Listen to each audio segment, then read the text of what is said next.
evening. How are y'all doing? It is a good evening. I'm not going to let any of this mess get to us, right? We got Kissa, Tom. Good to see you. Joyful. Good to see you. Bruce back. Rescue, if you're still listening. It's good to see all y'all.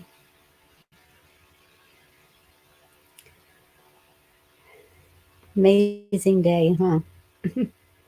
Patrick Kelly, good to see you.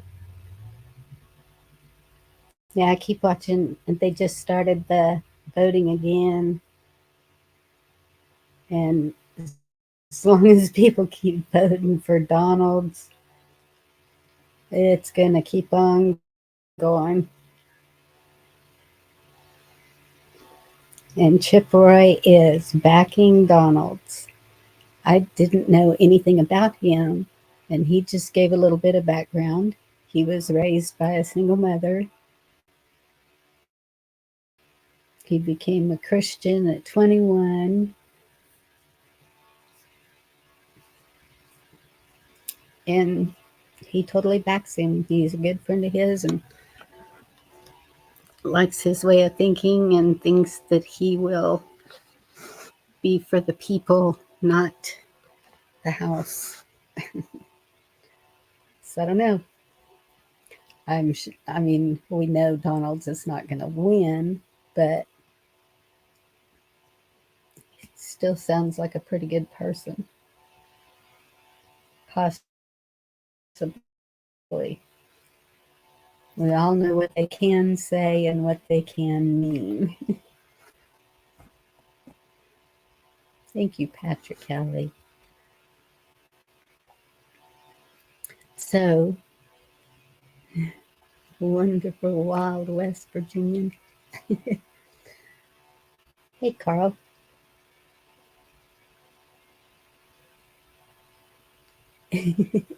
Yes, Carl, that's true too. I'm going to start out with a prayer.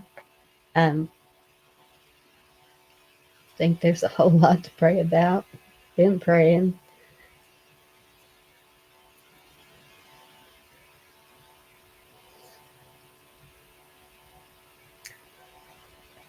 Heavenly Father, we come to you tonight. Thank you for bringing us together. Thank you for these wonderful people. Thank you for everything that you've been blessing us with. Father, we come to you and ask you to please watch over the House in D.C. that is doing this voting.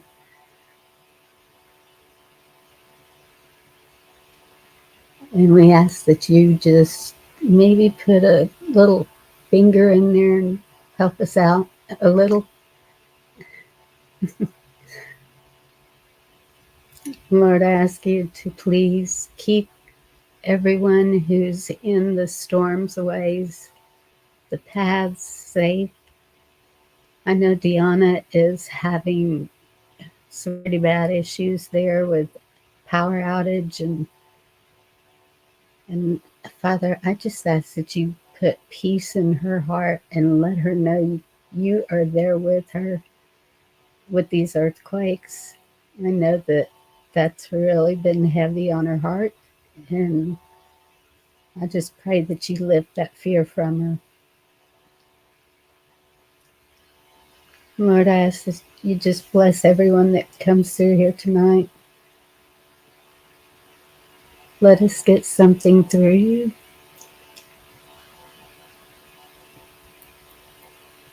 Just thank you for being there for us to turn to. In Jesus' name, amen.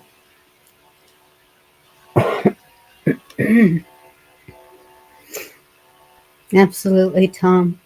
I think that's what needs to be there is unheard of, poor, uh, normal people. People who are doing a normal job, paycheck to paycheck, farmers, ranchers, real people, not looking to get uh, recognition, not looking to get the big paycheck, just real people that want to see our country succeed. And however that picture will be moving forward.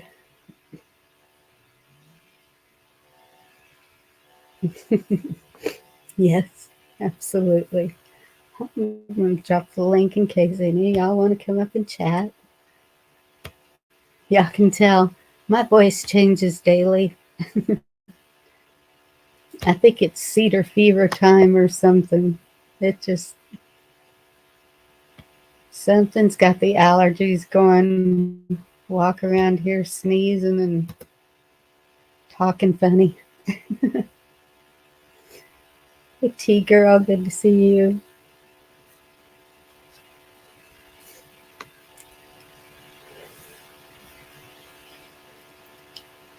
So I didn't watch any of the other news or anything that was going on. Um, I didn't get to look at the links that were dropped earlier.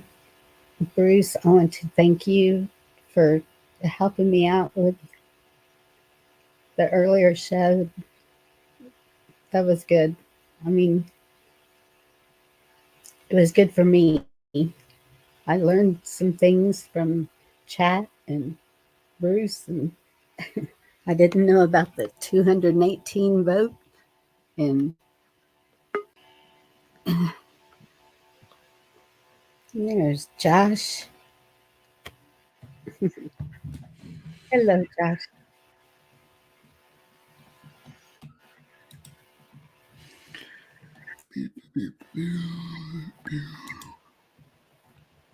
Can you hear me? Okay. Hey, boy. Hi, Bobby. Hi. Can you hear me? Yeah, I can hear you. I just got a new microphone today. Okay. I Oh, got the that's blue label. good. Yeah. I put more Yeah. money into it. Oh my goodness. I don't have a microphone. My microphone's in my laptop. That's probably what's wrong with it.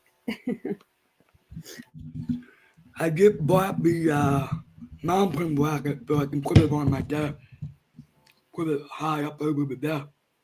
And I bought the cover for it too. Yeah.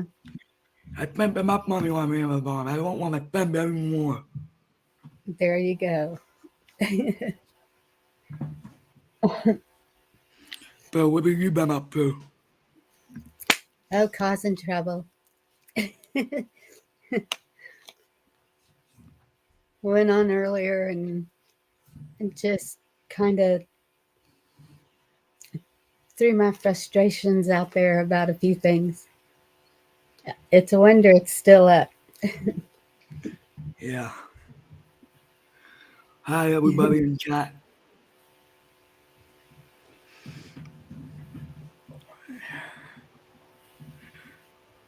We proposed to go to church tonight, but I stayed home. Oh, So I'll go next week. are you feeling bad? No, I feel fine. Today was my first day back at work. Oh, okay. I got all these wires everywhere now. I gotta figure out where I'm gonna put them all. Yeah. Amazon is a touchy subject in my house because if those girls get any money in their hands, it's gone. And then I got a pile of stuff sitting in my floor for one time there was a pile for a month.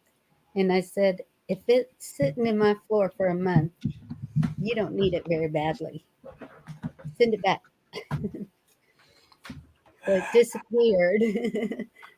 But I'm sure it didn't get sent back.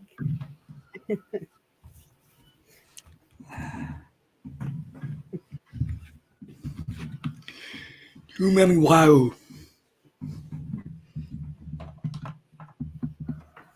Yeah.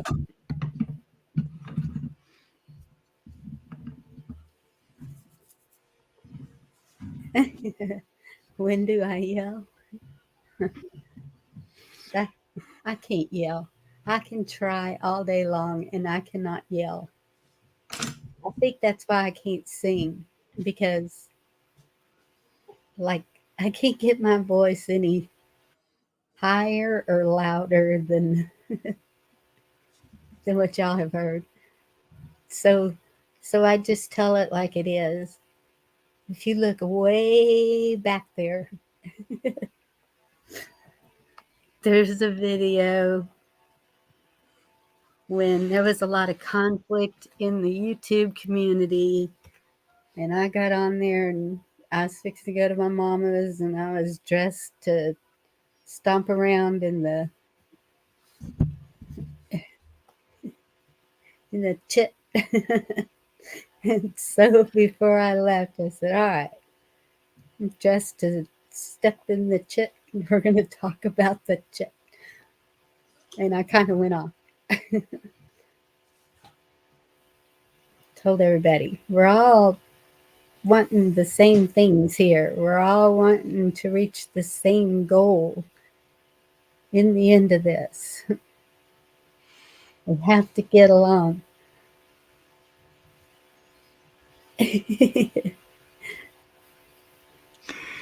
Yep.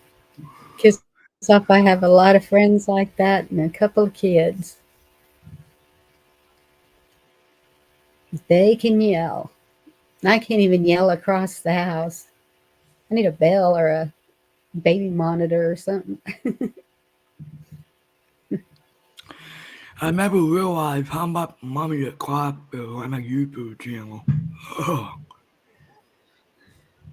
I'm broke. Well, it doesn't though. That's that's the thing. I've been doing this for over a year now, and I have not. All I spend is my StreamYard membership.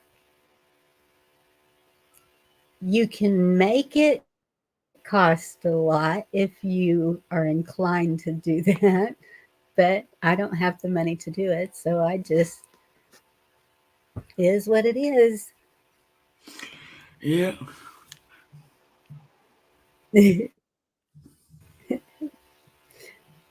Hey, Willie D, good to see you.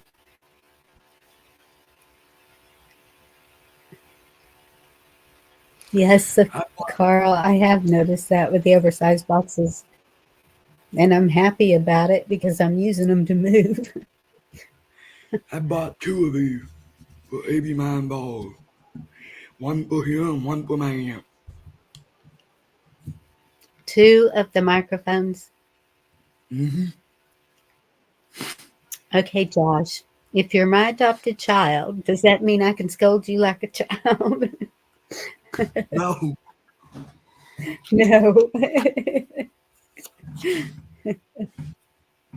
I'm the kind of person that have to have the same thing everywhere I go. Meaning, if I buy it for one place, I have to buy it for another place. I cannot buy it for one place and not have it at the other place. I just cannot do that. Uh-oh. So you're buying double everything. Pretty much. Yikes. Okay, I will not scold you. It's your money, do what you want to with it. But just be careful because you can be scammed. We've been talking about scammers lately a lot. Dee's been really covering that one. I've been saying before that I just, there's been times where I bought products and I haven't liked them and I just got my money back. I took it back to Amazon and they gave me my money back for it.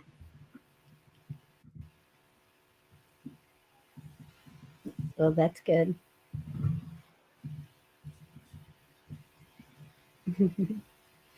Willie D says, don't forget about his place.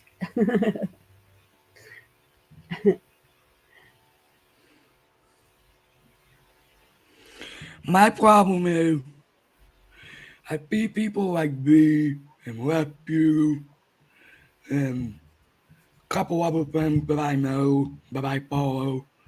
They all have these kind of microphones and they all talk about, oh yeah, the audio is good, the quality is good, you know.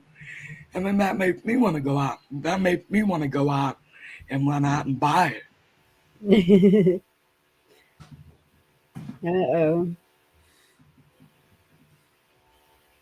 And guess what I'm trying to say is, let me burn the hole in my pocket.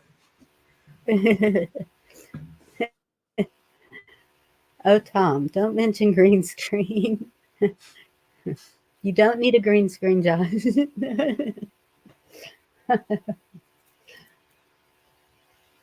Oh,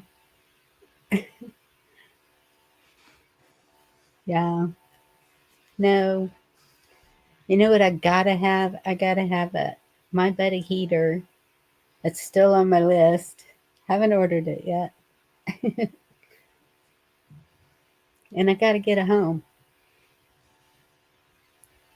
And we've got two picked out, and I think we're gonna go look. Well, I don't know when we'll go look. It'll probably be next week. Hopefully, when my granddaughter's off, she won't be missing in action as usual.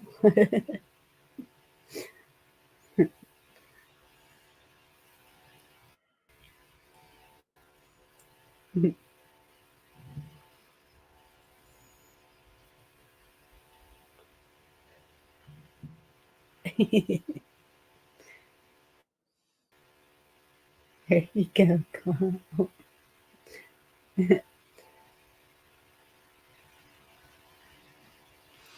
Now I'll have another light to keep me up at night.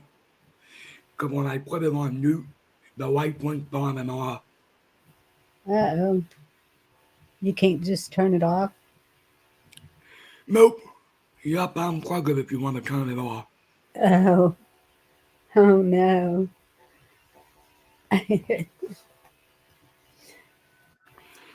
Or if I want to turn it off, I have to shut the computer down. Yeah. But that's when I first started, I would sit out on my deck and do the videos, and I had my flag blowing behind me that was hanging out there. And but Texas is windy 90% of the time, and so the wind was going through my mic. People were complaining, and then it got really cold too. So came in the house, and then uh, sometimes I would sit at my desk, and I had a flag behind my desk hanging on the wall. That was my green screen. Yeah, I watched some of your first videos when you would sit outside, but I haven't watched any lately. Back when I would, before I used to come up on panel, I would watch some of your videos way back when you started. Oh, really? Yeah, Oh, okay. You know what? I think I do Lefty's, remember that. Lefty's gonna go live in about 12 days. He's going live on the 12th of the month. 12 days?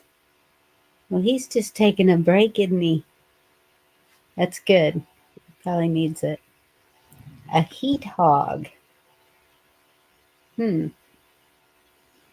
I'll look into that, Bruce. Thank you.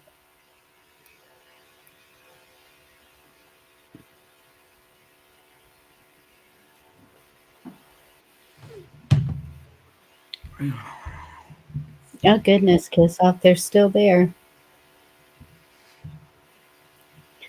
Well, I've heard it's a huge place and you can't see it in just a day or two.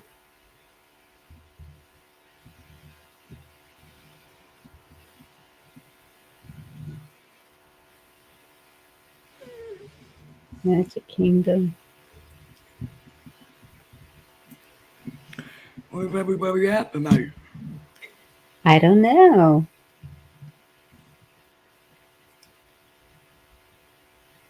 Kind of a quiet night, huh? Yeah, sometimes that's good, sometimes that's bad.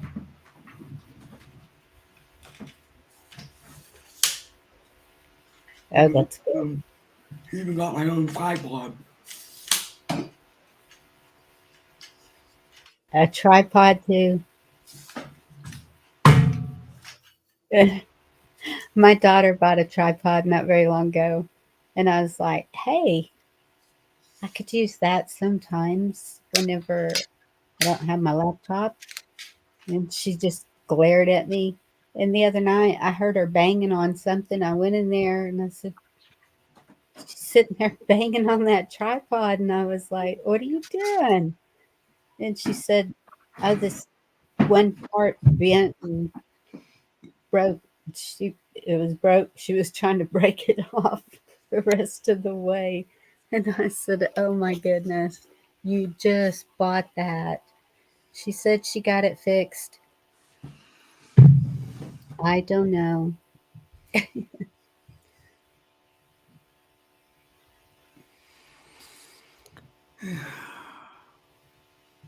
Yeah, that's what I was gonna do. Get the connection for the bigger tanks. I think they advertise it together now. I think a lot of people are doing that. Ken, good to see you. How are you doing?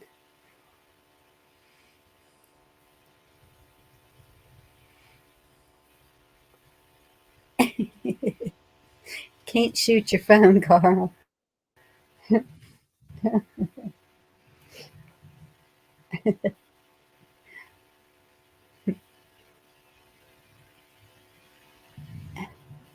D Dog, you and your drive-bys. Hi, D Dog.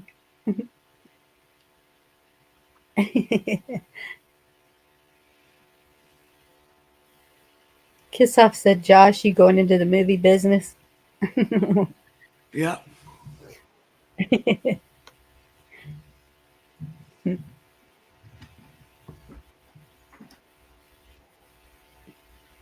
Good deal, Kim. oh yeah. No, I used the tripod when I had to do an unboxing video because I couldn't figure out why I couldn't go live today.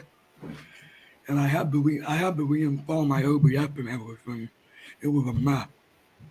But finally I got that straightened out. You're what? Did you say OBS? Yeah, I had to take out OBS and I had to reinstall it. Okay, what do you need OBS for? I use it for YouTube.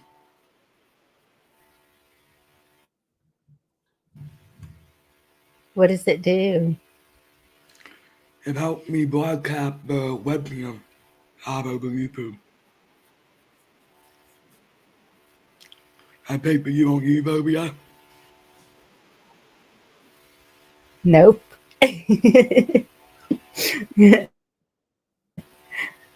It's free. You don't Does have to that pay. cost you monthly also? It's You free. You don't don't have have to to pay. pay for it? No, you don't have to pay for it. It's an open. It's an Okay. open. It's an open for. It's an open for software for people that do YouTube. Okay. Well, since I don't turn my camera on, no, I don't think I need it, do I?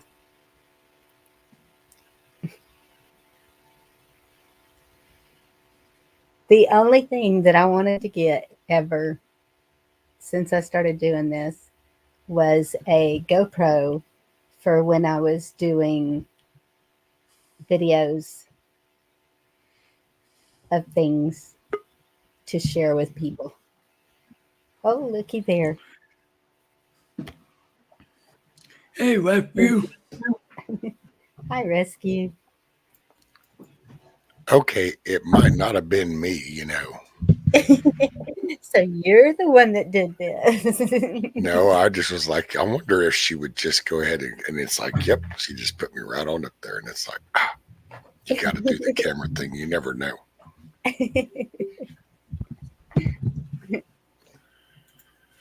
No, How are I y'all feel today, pretty The good. family got it with you. sir? Every man buck. I picked up two of them. Oh, look at you. Man, you're going to be the big broadcaster now. Josh in the big time.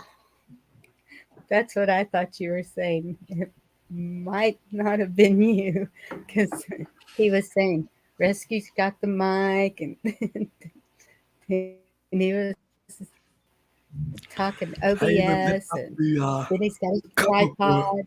tripod, yep, cover for the mic.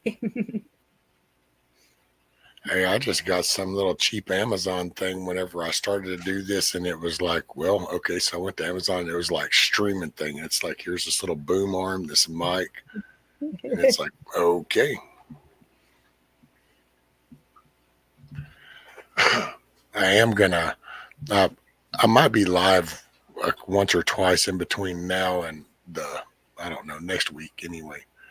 Next week I'm doing though, kind of like a barn raising. I'm gonna have a little sale thing, Oh, recipe good. books, some whatnot, some Afghans, Yes, I want to different see stuff. that. So I'm gonna do that, and I'm just changed in perspective. I kind of closed the door on the sand lot. That's a done deal. It's now it's a different chapter of life. This year's a different, and from here on, I'm gonna share my journey, but it's all about just getting my stuff in order around here and trying to just do what I can do the Yeah, best I can do. that's all we can do. Positivity and prayer and Yes, ma'am. live day by day. Just I spend as much time as I can with girls if they're ever around. And you're putting kiss off in therapy. Do you see that? That woman is something else. She's a handful. She's my troublemaker. Kino, thank you. Thank you, Kino. Yeah, and I Yeah, I mean, feel bad. I didn't want to bail on everybody. Sorry if it kind of looked that way, but I just had to I just, it came a moment and it was like, yeah, just need to step back for a moment and get shit in control and get on a different path. I, I don't know how to put it. Don't mean it to sound ugly, but I'm just used to running my shit, and I started to feel like shit was running me, and that felt weird. I understand. Don't you know? That time off being sick, when you went on, I mean, every word you said, I have it written down here. That's why I said mind reading because you were saying everything I was feeling and thinking and was gonna say because I was. Do I want to go back? Do I not want to go back? Do I um what which direction do I want to go? Is is everything good just the way it is? And um and that's what I kept thinking. I need to be lighter again without all the frustration coming through because it's frustrating times. And so today I kind of got all that out, I hope. And now we're back to just chilling, hopefully. Well, that's I just Chad. I figured I would just focus on right here. There's so much, you know. I need to kind of come up with a pathway, want to get some gardens going, uh, you know, Mhm. gonna get tires on the chicken coop. So I just kind of got the thing going, this is what I need to be focusing on. And I will say it also kind of occurred to me that Mm, whenever I started and first kind of coming out of the depression kind of ups, I yes. used to start my days off positive with some kind of quote or read something and share that with people. And it slowly, I didn't catch it, but my days started to shift. And then that's when I kind of picked up on that and was like, wait a minute, I don't really kind of dig this. So I wanted to reset, Yep. go back to that. That's good. And that's true though. Um, one of the ladies in chat the other day was saying something, and I said, uh, well, I can't remember what she said, but I was like, if you do positive affirmations, a scripture a day, something to brighten your day as soon as you get up. That's when that funnel like opened up for me with God, was doing the first 20 before you touched your phone, anything. You read some scripture and prayed, and it was like I just felt peace all day long. It just nothing started getting me all crazy wacko. And but here lately I've lost that. I need to get back to it, I guess, because but I keep thinking, man, I'm fixing to have to move. Got to get the house. Got to, and then I want to do the landscaping, and because everything around the house is going to be edible, and I'm like, stop. I- I'm mounting up these things on top of me again, and one day at a time. Yep. And that's acknowledging that, then you make that part of the battle, you know. Hmm. And I will say that's when you start your day,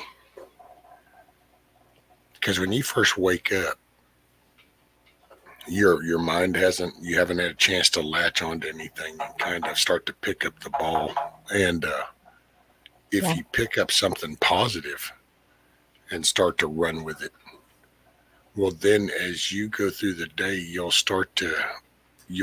see things in a different, more positive way.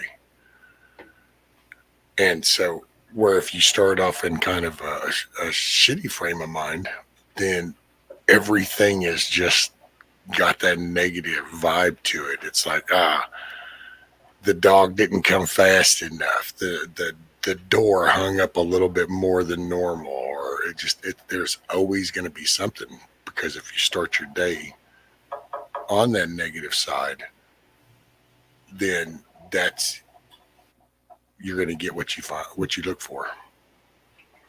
That's about the Hmm. best way to put it. So garbage in, garbage out, and that's why it's important to start your day. And that's why I think I was doing so much better for a while, was just uh, starting it off on the positive frame of mind. You know, Yes. And you usually have good people, good positive people on your panel too. That helps too. And I think that's why I like the evenings. Is everybody here, David, Anna, I do see y'all. Hello, all for his kingdom. Navy vet, good to see you. Um,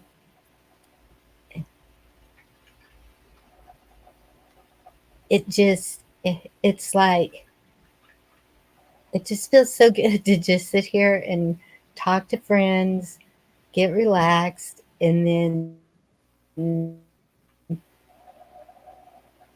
um, it just ends my day. in a good way. And then I start my day, will start my day again the way I just said. And it does help to be in a more positive frame of mind when I do start a live. Hopefully it helps the ones in chat too with just um it's just we're all here for fellowship. I know sometimes someone needs to get something off their chest, and that's okay too. Just go ahead, get it off your chest. Let's talk about it. See if we can come up with a better way to look at it. And there's always a better way to look at things. You know, this voting thing that they're doing. We're all kind of in a negative frame of mind about that. We're waiting for the 2 a.m. drop. And They're in recess till tomorrow, is what it just showed. oh, really? Oh, good. Yeah, whenever I looked at the live on the house.gov, I've been Yeah. watching it all day. I will say just my 2 cents. I wouldn't read more into it than that's there because so, and I'm just going out there on this, but I mean, they kind of know what they're doing and that nobody can be elected until the majority, and they know that the majority isn't going to go No. on the Democrat side. So they're sending a message, and I kind of agree with it because if he kind of got chicken shit there at the end, because he had agreed to some stuff, and if he kind of backfaced, then I personally don't like Kevin McCarthy myself, but I think they know what they're doing, or at least I hope they do. But yeah, it says that they're gonna adjourn. Next meeting is scheduled for 12 p.m. on January 5th.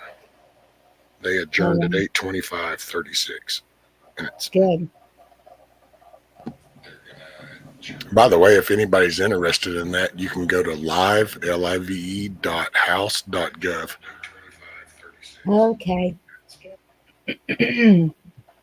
I was watching it on C-SPAN because the one I was watching, and it was live, but excuse me. Great to see you, Kino. And all for his kingdom. Which is good to see everybody in chat. And so like when I said my thing, there's so many people I kind of miss because I've met good people and I like hanging out, but I just had to readjust. Oh, have you seen Tomorrowland? That sounds familiar. Main theme is positive feedback and effects on society as a whole. That sounds good. I'm gonna write that down.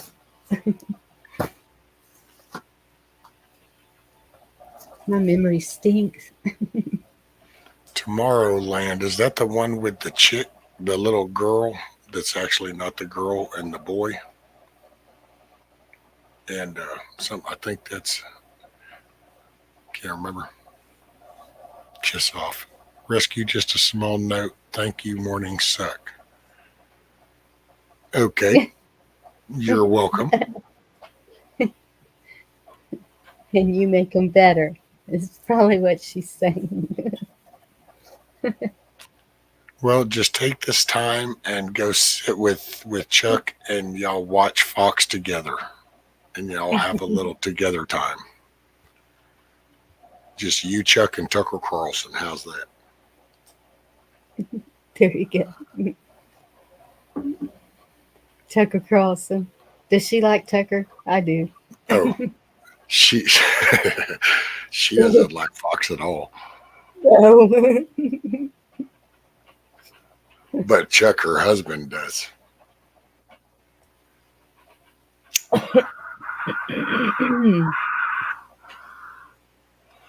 Okay, George Clooney. That's the one where he's got like that farmhouse, and then when the kid shows up, and then all of a sudden the stuff starts coming, and he starts flipping all the stuff. It's pretty cool. It is a cool little show.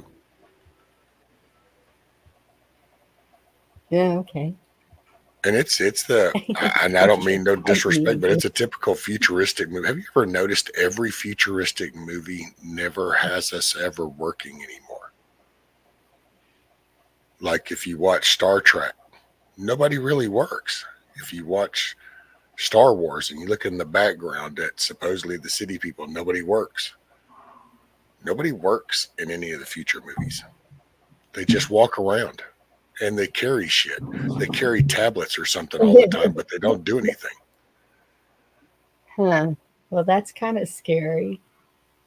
I mean, because I know just here, there's something that needs to be done daily. You can't just let it sit, especially dishes. All right. I mean, Hi, everything is hot. just, it's just done. It's like when you show the restaurants in the future restaurants, nobody's like sweeping and mopping the floors and the real deal. It's like none of that happens anymore. Let's see, rescue. How are your chickens doing? Doing pretty good. Very inquisitive. They're still kind of checking me out. I got one Thelma because I named the two Reds Thelma and Louise. Oh, And Thelma, she's real inquisitive, boy. I can't. Everything I do, she has to damn near come and check and look at everything I'm touching, and then just look at me, and then look at whatever. And I don't know if she gets it or not, but it's funny. see, Matter of fact, that's she good. even came up. I went in there to clean out the little shit tray, and son, when I opened the side door and I was doing that, she come running up the ramp to come look up inside there, like, well, what are you doing up in here? In my space. Yeah, she was a trip. I can't wait for March. I'm gonna try to get me an incubator, and then when they first lay some, I'm gonna try to hatch those at least 4 more. Oh, that's good. I figure if I do it just as soon as I can, then they won't be too far out from them. Yep. That I can't wait to get chickens again. I had three hens and a rooster, and the rooster, well, all of four of them. There was one that was kind of distant, but I'd go sit out on my deck and they'd come up there and roost on the rail right behind my head. And that rooster, I was kind of like, because I've heard roosters can be really aggressive and mean. Oh, there's Hawk. Yeah, you gotta watch out for them spurs. They'll dig into you like you a pony. Yes, and Then that's what I Jen, was worried about. Yeah. random Hearst gives her a hassle every time, and Nikki. But see, that's what's funny because now he doesn't. They actually cater all to my wife. My wife was actually, it was so funny because when we first went to put him in the coop that first night after letting them out, and they hadn't quite figured out how to get up in there yet. Well, she had never picked him up. She hadn't really messed with him since she was like a little kid. But son, she touched him, and and I told her, I go, it's because see, they were raised by a female, and they were so used to Nikki would go out all the time and talk with us, and Yeah. would put the phone in the cage, so they grew up with her right there. So they just catered to her, but they didn't give her no shit. He didn't even give her no shit. It's just like, as soon as her hands closed, he just kind of went like, okay, pick me up. Give me 1 second, I gotta turn this heater on. Yeah, that's the way it would. The rooster, he would just get back there and lay down, and I'd take pictures of him, or he'd just be standing there and looking around. And one of the hens, she would just jump up in my lap like she was a lap dog or something, and so I'd sit there petting her. They were reds, and I think reds are a calmer breed anyway, from what I've heard. But I don't know. But Well, the Thelma and Louise are Reds, and I think that's what he is because he's kind of from their same line. And then I have what I call Nikki in between Prep and Nikki, and that's my little raptor one. She's kind of she's a raptor bird. She got this crazy. Yeah. She got that raptor looking head to her. But she's not ugly. Haven't seen you in a while. Which I gotta say, I'm kind of real simple too, because I mean, I'll love them to death and treat them the best I possibly can. But I also gotta say that it's not like I'm gonna fight and argue with this damn rooster. I mean, at some point, homeboy gonna keep bowing up, and I'm gonna take this little Astro bat that I got from way back in the day, and I'm gonna go ka-ting. Remember these, Bonnie? My grandma had a rooster. His name was Red. And he used to go after the UPS guy. Yes. Didn't mess with the mail lady. Only went after the UPS guy. That was it. He was the only one. Remember those? Oh, Louisville Sluggers. No. Yeah. No, they were little Astro bats. These are from the Astro world. And Astro things. Everybody walk out. You have a beating back. That's my rooster attitude adjustment stick. Everybody be on me about behavior now. Dinah. Abigail, come here. My mother carried one of those in her car for protection. That exact same little bat. I was calling the pups. Hey, V. Oh. Yeah, so that post that I shared with you earlier, Bonnie, Yes. Just speaking on a little bit of a serious note here, for those that didn't see what I typed in earlier today. So this was a post that was put. It was sent to me last night. I didn't get to see it until this morning when the internet came on. This was done by what's his name? Dang it! I know I typed his name in before. Hammer Time. Okay, and he has a very, very, very unique perception as to this vote going on. And I kind of thought that I maybe talk about it for a minute. He says, this is my take on the speaker. There will be no decision. In the Brunson case, will overturn the E by SCOTUS. It'll happen when all of the Congress are in the House. And the arrest that will shock the world will be the military coming in and arresting them all. Oh, wow. That would be a joyous day. Well, it was, when you saw my comment earlier, you only saw part of it. The other part got kind of buried in the middle of people conversing about the first part that I typed in, because we're only allowed 200 characters when we're typing in YouTube. So you got to continue it on, and I couldn't find the arrow down button to say, wait, there's more. I'm sorry. That is really an interesting purview. Now, I'm not saying that that's what's going to happen. However, we can be hopeful. You think about it. It's like they nominated today. It was was it Douglas or Donald? Donald. Byron Donaldson out of Florida. Yeah. Right. Okay. So they nominated him, and he got the same amount that I think Jim Jordan got, was 20 votes. Right. Mm-hmm. So, if we look at this in its concept, the only other time that the speaker was not decided on that first or even the second day of voting was like back in the 1960s 70s, if I'm not mistaken.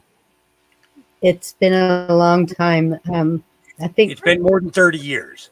yeah. You know, it's Well, been these more than last 30 two years. these last 2 years we've been through are totally historical last 2 years too. So Oh, it's yeah. going to cause for different reaction. I mean, it's an easy math thing. It's a game right now because nobody can become like the Democrats do all that cheering every time they come up with Jeffries. Like, ooh, it's like Yep. whatever. They don't have the numbers. That's why if you watch Lauren Bobart when she kind of threw McCarthy that one time and pretty much said you need to step down because you don't have the votes, it's because that 20 know that if they don't give up, that there's no way that you can have a majority. So there's no way either anybody's going to win. Right. And this is the thing is And that, I get it. I'm all with him in all honesty to get McCarthy off because he's no different. He's you just a know, male version of Pelosi. and if we look at the DJT situation, if they nominated him, I honestly don't think that there would be a problem with him getting the seat. I think that we'd see every Republican except for one At least those going 18 for that it. just voted for that omnibus bus would be against it. Yeah, but when we look at it all, what we're experiencing right now These are is career equivalent. politicians that are starving for their job right now. Their world's on the verge. Oh yeah, and this is the thing is we are in the equivalent to the Depression right now. Getting there. Okay, now I'm not Yes. talking about the food situation, and I'm not even talking about the monetary situation, just the overall weighing down of the American people. Yes. Where there is just so much on everybody's plate Well, and a on lot their of that's shoulders. mental. This Right. is a weaker generation. Right. So in that sense, there's an equivalency to the Depression. It's basically the United States right now is depressed. This Does ain't it? nothing yet. And again, we're talking on the mental state. Yes. And in some cases, even the physical state. Because the people who had physical disabilities before are even finding it even tougher because of the weight now sitting on their shoulders. You know, um, you know, and the thing is that between the Twitter files, that are constantly this flow of stuff coming out it's just crazy. It's crazy. Yes. Even Tucker Carlson was talking tonight about basically pulling up tweets that proved that Trump had no relationship with Russia whatsoever. And the tweets that he was pulling up were between the Pelosi side of people and the Biden side of people, and the feds and Twitter, Yeah. against the American people and how we wanted things to go, so this is all getting pretty interesting, Well, there's so many levels to this too. This is no different than your little corner gangbanger little drug dealer is like that talks all his good line of shit at his level, thinks he's a Billy Badass, and then all of a sudden the bigger fish rolls up and it's like, wait, what? Oh wow. And it did just you say keeps moving. Peruvian? Oh, yeah. And that's, you've got these people that have had their little shits going, their little cuts, their little lobbyists going, and they're thinking, yeah, and they had no idea that some of these people were as big as they were and that things were as deep as they. I think some of this, and then I think some saw how bad it got, and it's like they don't know how to get out because you've been, which I've said this for years, because they all use this stupid electronic shit, and it's like everything they've been doing has been documented. We talk about people in Google tracking us. Now, who do you think the first people being tracked and watched in this country were? And it was going to be all them people that make all the rules and shit. Yep. That's how you control that shit. Yep. And I think that there's so much blackmail material on every single one of these guys. Oh, yeah. that it's, you know, that they are bending over, and bending over, and it's like they have no idea. I honestly believe that they have no idea on how much damage they have done to this country because of the fact of the Oh, life that they live. You know, um, they've got the money. They could spend more than $600 and not have an IRS agent contacting them. You know, Well, hey, they Rich. don't even spend money. I mean, think about it. It's all they do is they help people and people get it done for them. mm-hmm. And You know, at some levels, there are levels of a monetary lifestyle to where people just say shit and other people make it happen. yeah. And I've just witnessed that shit. So yeah, there is a certain level. Yeah. Which, Discernment believe it or files, not, I've and it's always been 100% fascinated with the accurate. weak people that do that too. Yeah, yeah. Discernment, Um, you're 100% correct. Man's reign is almost over. It's you know, but you know, get this is you know, it's never been man's reign. It's never been. It's always been, you know, Lucifer, Satan, whatever you want to call him. You know, who Yeah. has been the one in control of the world. You know, all these years.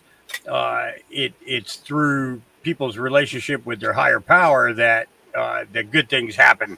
You know, um, outside of that, and I see. I don't know. It's I want to say it's the hand of God doing it right now, but right now it's guys like Elon Musk, you know. And this is the crazy thing is that you know uh, people have learned so much about the WEF, the Economic Forum there, right? Well, Yep. Kevin McCarthy is a Yep. member of the World Economic Forum. So I don't think I would want him Mm. as a speaker, knowing his relationship with the powers that be. You know, so I think you a know, whole lot of them.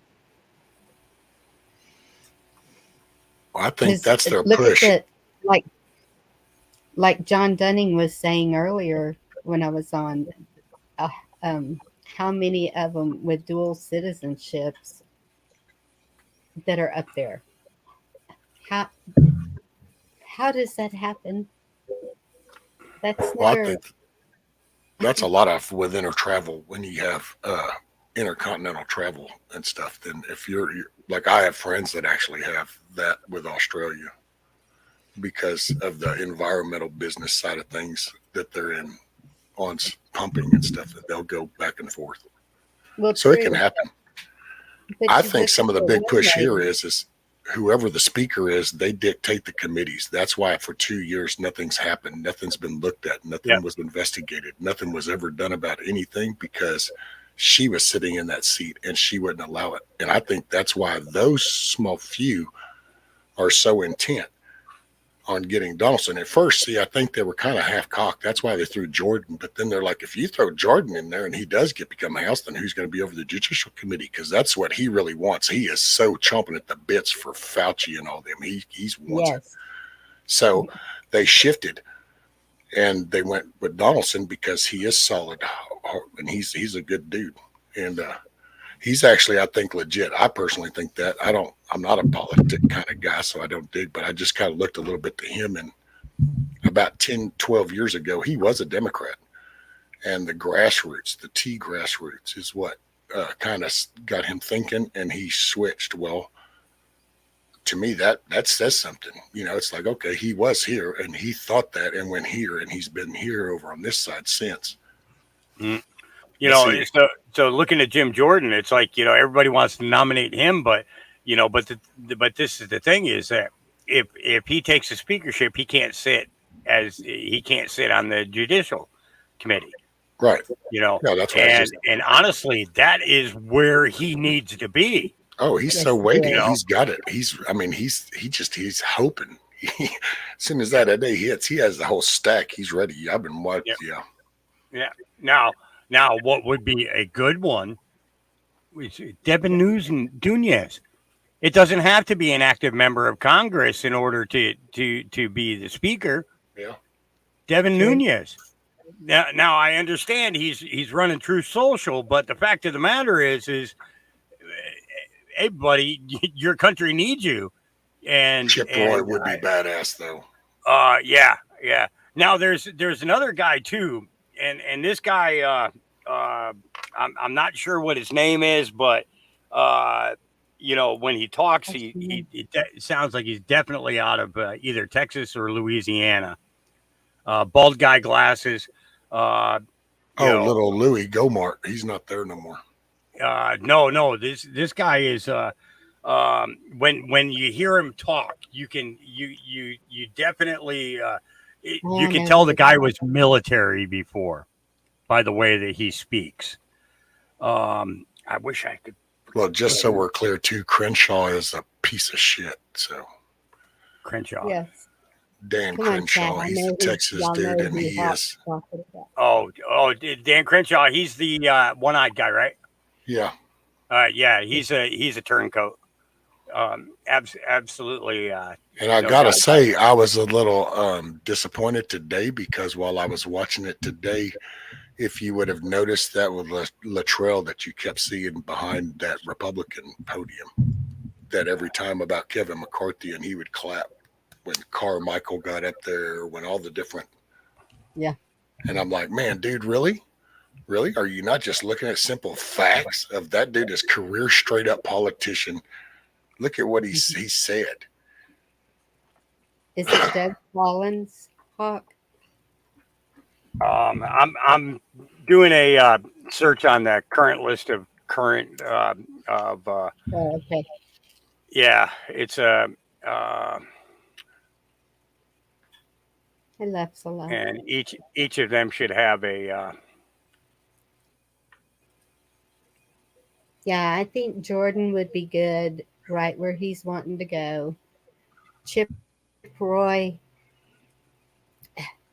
he'd make a good speaker too, I think. But I think he'd make an awesome majority whip. He's really, yeah, yeah, that's true too. I really like Chip Roy. Jordan, is it Holly? Oh, what's his name? The other one that gets after him. Well, you got Gates out of Florida. Gates is a good one too. Yeah. And then MTG, I'm not real sure about her anymore. I was watching her tonight, and as soon as somebody would walk up, fake smile real quick, and then it would just disappear. I just think that she's more for the publicity than, I don't know. For some reason, something made me cautious of her. Mm-hmm. Oh, Holly's the senator. Okay, thank you, Rich. So I'm going through these, and I'm going. Okay, I know who he is. I know who Grassley is. Chuck here. Dang, I wish I. Tom Cotton. No, it's not Tom Cotton. Tom Cotton's a young guy. He's been really he's been really pushing some stuff. Tom Cotton. Well, you got Owens, Burgess Owens, which he's a new guy, and what state is he out of? Georgia, I do believe. That could be him. That could be him.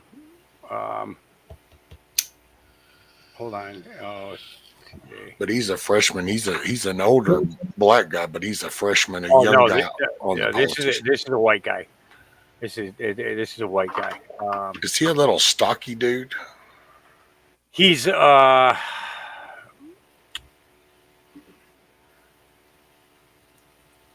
a little bit. He's like built like a refrigerator kind of guy. Uh, dang nabbit. I'm going through the pictures here, so I gotta.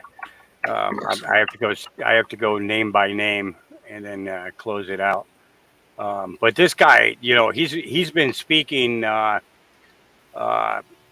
a bit lately, and he, like Chip Roy, he's really just laying it into everybody, um, Mhm. and not holding nothing back, not holding anything back at all. Well, now Yeah. that Matt Gates has been actually, he's been actually, what do they called him? They called him something for a while. Spitfire.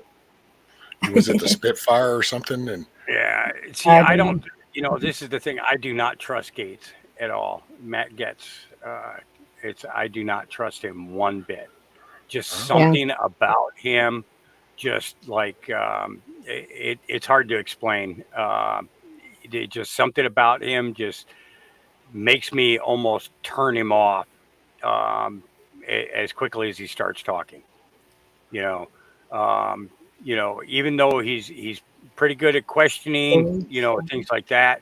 There's just something about him that is really um, it's I I don't trust him.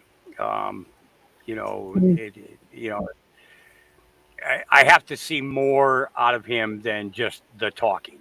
Yeah. I need to see some action. And if the case is that he in fact did go into McCarthy's office and said, well, we'll vote for you, but you got to give us these committee seats. Then if that's the case, then then he is absolutely 100% no better than any of these other jackoffs. well, that's what they all did, though. At the beginning of this, when it was first how the seats they had won, that was the first deal he set with them. That's another reason why there is such a standoff right now, is because he crawfished on a deal that he agreed to. Mm, And because it was like, okay, look, you want to be speaker, that's cool. You can have your fancy title, but here's what we want in play, because they want the investigations. They want to bring the brains, basically.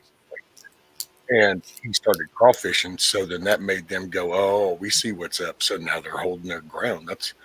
And I got to say one thing about Gates, they've gone at him hard too. They don't like him. And it makes you kind of go, it's like about every time they go at somebody so hard and they come up empty, it just makes you like them even more. It's kind of like all the Trump thing, the tax things, and all the big, for years, all the tax things. One day we're going to get them. It's like, well, you got them. And oh, wait, it didn't amount to shit, did it?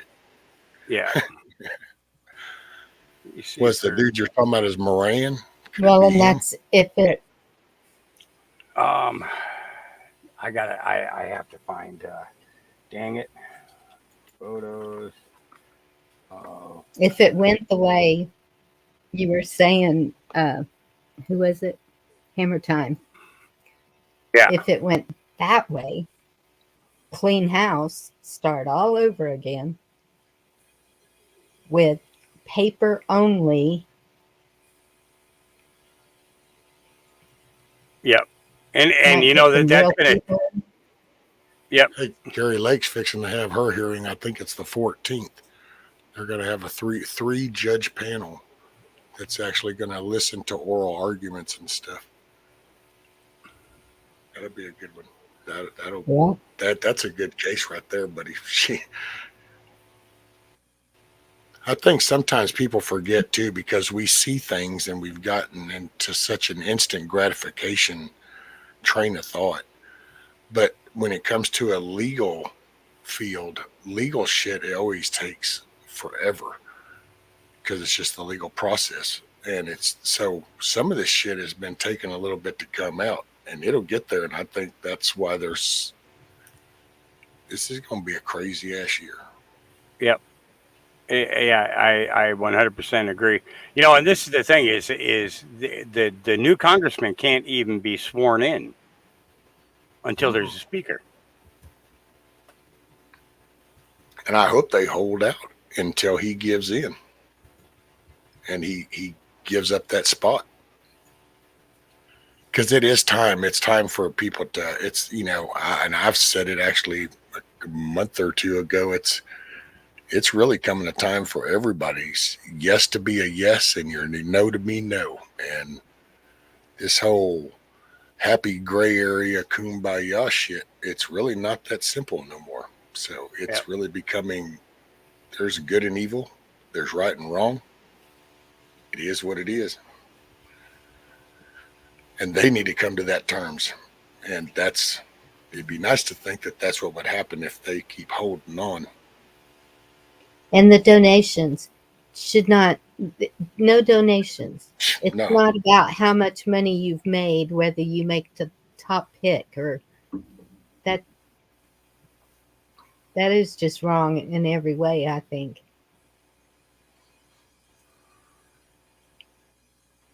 Well, see, and that's one thing I like. That's one of the Gates things that I'm really for. He's one of the anti-lobbyists, and it's all about any PAC money and all that shit. And he's quick to call people out, going, "Well, one thing I can say is I don't take nobody's money, so ain't nobody got their hands in my pocket."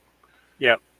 So well, that was the thing that I bonus. loved about Trump was the fact that he did it out of pocket. He wasn't taking everybody's money, so there was nobody he wasn't beholden to anybody. And I think that is to me that's huge. That's huge. You think about you think about the founding fathers and the politics that they ran back then. They didn't have all these super PACs and everything else. To sustain their campaigns. They had their personal fortunes, their names, their sacred honor, and that's pretty much it. That's what they ran on, and that's how they won, and that's the way it was, all the way up until the late 1800s when America started becoming incorporated. Corporate mentality is what does it, and that's the ones they knew. Hell, the mob, we raised this whole shit right here. Mm-hmm. The mob introduced the thing going, here's how this works on a small scale. And they said, hey, you know what?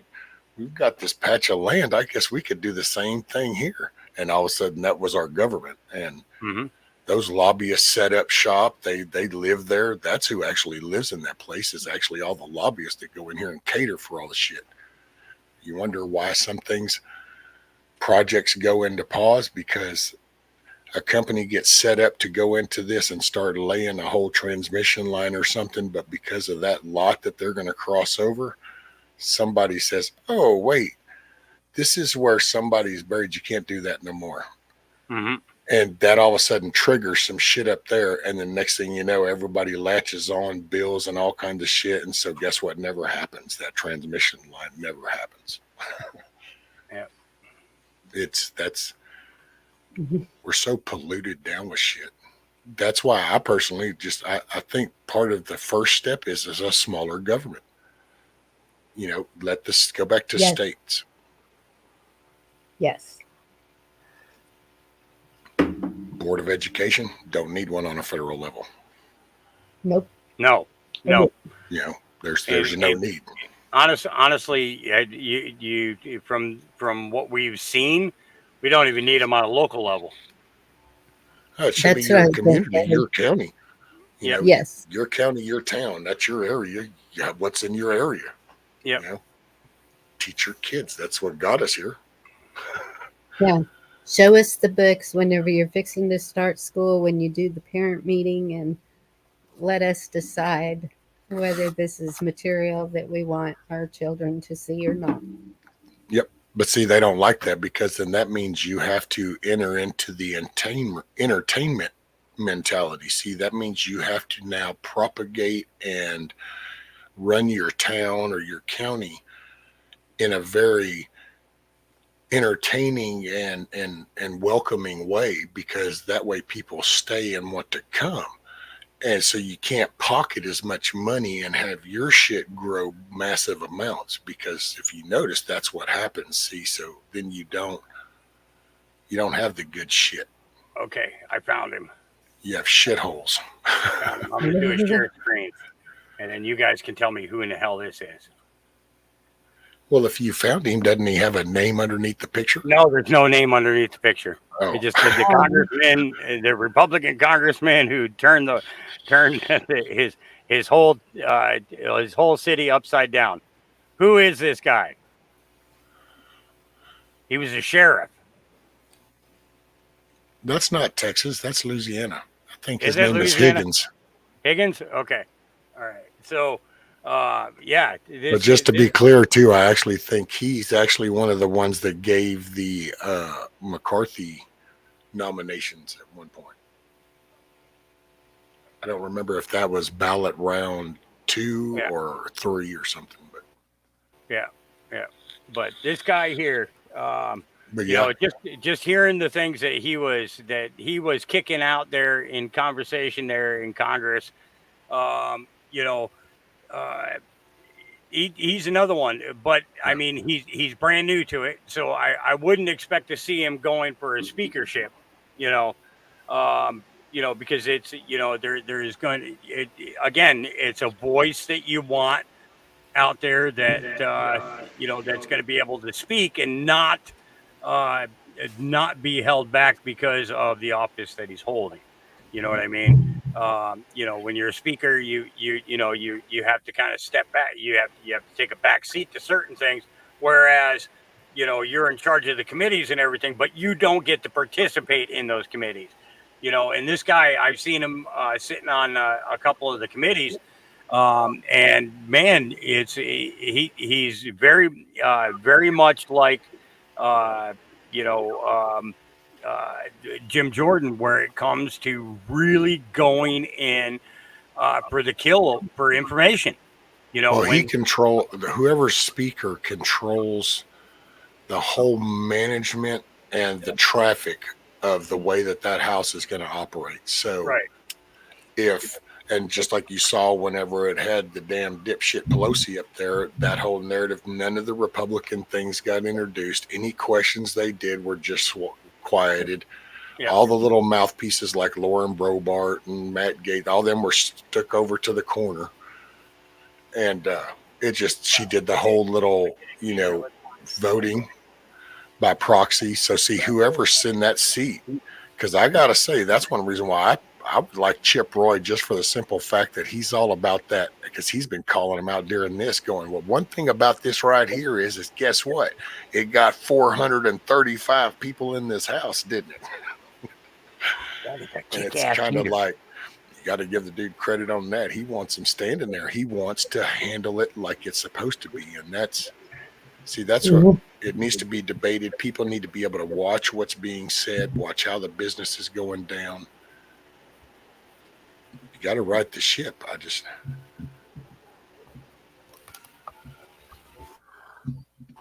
Hello, Garrett and Honey. Let's see what happens, I reckon, huh? Yeah. All for his kingdom. In response to your question there, you know, honestly, you know, do not go with a CBD only RSO. Make sure that it has both THC and CBD combination. You know, because of the fact that any carcinomas, you know, you want to make sure that you're attacking from both sides, and the only way that you can do that is with both CBD and THC. Too many of these places are just putting out CBD, and you know, it's stemming off some of the what do you call them, symptoms, but it's not. There's no healing in that process. It just tones it down. It takes away the pain, but it doesn't get rid of the problem that the pain came from. You know what I mean? So yeah. Hey, I'm gonna tell you right now, D with Humboldt, you know, all I don't. Yep. she has all her little facts and all that shit, but whatever Miss D does, those flowers are some like awesome shiznit is all I can say. Yeah. Man, the nerves, I kind of got to watch it because it actually will let me feel easy enough that I do a little more than I should. So I've learned to kind of been tilting that back. But Yeah. oh man, Oh, you get the 10 feet tall and bulletproof effect. well, and it's funny too because I mean I haven't had a buzz in over decades. Hell, Mm. and it's not the and it's supposedly if I read the thing right, I don't even think it has THC, but it's It, like 29.7% or something. yeah, I would read the package, see what it says. And all I know is I mean, I don't get like all like, oh, dude, that's some shit kind of thing. It's just called, I can sit there and hit that, and then it's like, oh man, my all my colon shit ain't all lit up, my Yeah, legs ain't numb. yeah, but it's again, where it comes to the CBD, there's no healing in that process unless you have the combination of both. You know, and that's basically what you want. Well, there ain't It's no healing for me. I just need the swelling to go down. yeah, CBD will do that. You know, it's I make a salve that I mean, I've had people. Yeah, oh, we don't really even want to get into this conversation. It's I've Yep. been in the cannabis business for over 20 years, so um, Oh, I know I've heard yours, but D, that's D, man. I couldn't, yeah, that woman was awesome. We were yeah, talking one night on Bonnie's. Matter of fact, you remember that, Bonnie? And she goes, well, send me your address, Rescue. And so I sent her her address. She goes, well, I'll send you something. That salve, well, I didn't realize some flour and then flour too. And I was like, OMG. yeah. When you're looking at the That's lid of that, what does it say for? Does it say CBD 28% or whatever? oh, on the salve? Yeah, Oh, damn. it should be on the label because it has to be on the label in order for us to ship them. Put my spectacles on. I know it's hard to see it's so I, tiny. I got mine on already. So This is a CBD salve right here. okay, yeah. So But so so no, what I'm basically, saying, so without being just like, I'm not yeah. trying to, Well, but there was, but, so there well, was salve, but I'm gonna put it like this. We talked about that, and you see the size of this. So here's the catch, and you can catch this little white ball as it bounces by real quick. So this yeah, was the conversation, but this came in a box that was like this big. And I was like, well, that's kind of weird. I reached in and grabbed this, and then there was a piece of paper that I raised up and went, oh, wow. And so that oh wow part is what I'm saying was kind of like, oh shit, man, that's some badass oh wow stuff. yeah. It's a now Not the salve part. I now mean, salve is nice, when but you smoke that, you get high.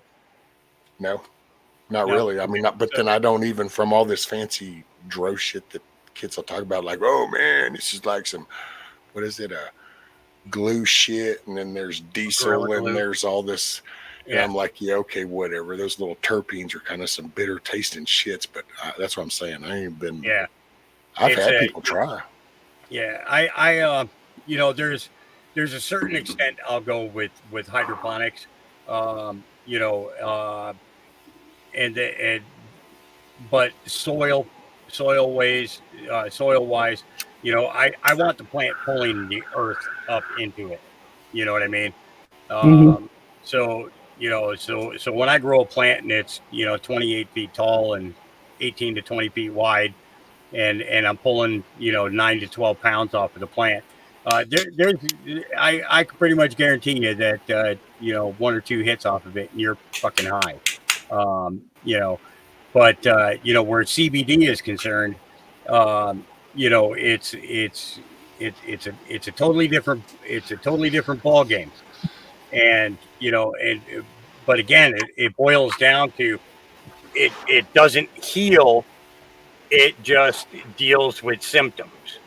You know, so like if you had cancer, anywhere in your body, and you said to me, Hawk, if I'm gonna kill this cancer, what do I need to do?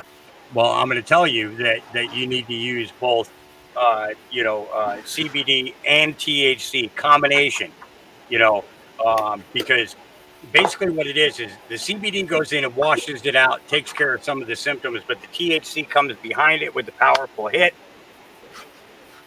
That is the punch that directly attacks the cancer cells and kills them. You know, then the CBD does a washover, cleaning up the mess that the THC made. And then the THC comes in behind it again. And it's this revolving pattern that goes on. And that's to your natural cannabinoid receptors that are in your body. You know, uh, this plant has been used in so many generations that it's literally become part of the human body. You know, uh, now I can't tell you if 3,000 years ago we didn't already have cannabinoid receptors. But uh, you know, from the research that I've done, is that they didn't understand the receptors until about the 1920s. They began learning about what it can do medically, and that's why they shut it down. They shut it down because of oil production. They shut it down because of pharmaceutical production. They shut it down because of textile production. Paper, plastic, foil. And then and it's and even in the automobile industry. I did rescue. I don't know if you remember that night that I came on your show and I showed you the picture of the 1928 car. That was built completely out of hemp, except for the chassis and the motor. The entire car was built out of hemp. And this freaking car, it showed a steel car and a hemp car smashing into the same concrete barrier. The steel car crunched the motor all the way back into the driver's seat, and all the metal was pushed back, flattened like an accordion. Okay, but Right. the car that was built out of hemp bounced off of the freaking concrete, bounced off of it. No There way. was a slight crack, that could be filled with the resin that they, to repair it, and that's it. That is amazing. Yeah, that's one thing. Maybe I need to start writing to Chip Roy. Texas really needs to loosen up on that because Yep.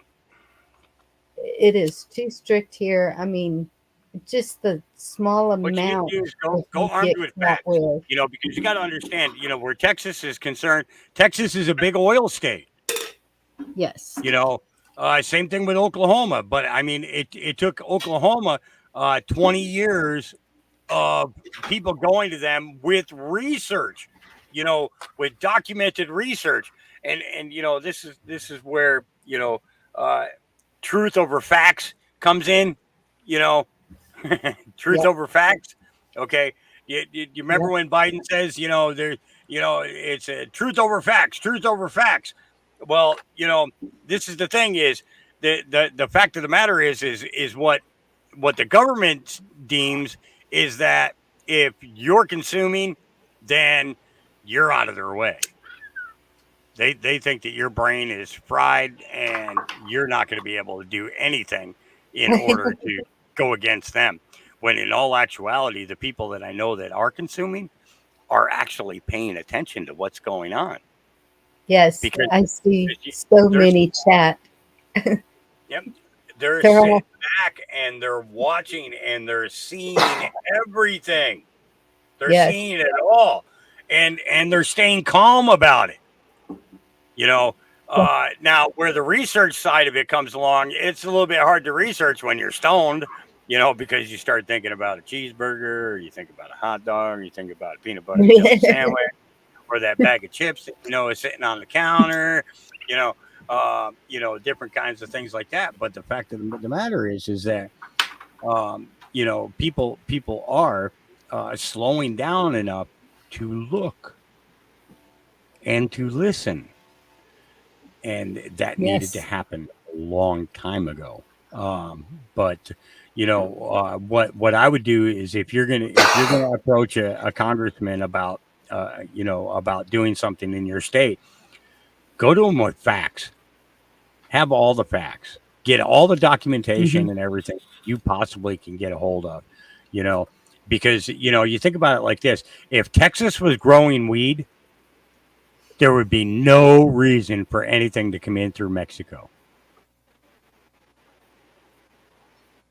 None. Yeah, actually, that would create a slaughter. It was because they would come over and they would actually kill the growers over here if you tried to do that. No, they need to. The cartel. They come as far. They come pretty deep in. Hell, I've had one just less than 20 miles from me. Yes. I think that's about 6 years ago that they busted. And it was a damn deer hunter that just happened to be going out to go set up a deer feeder.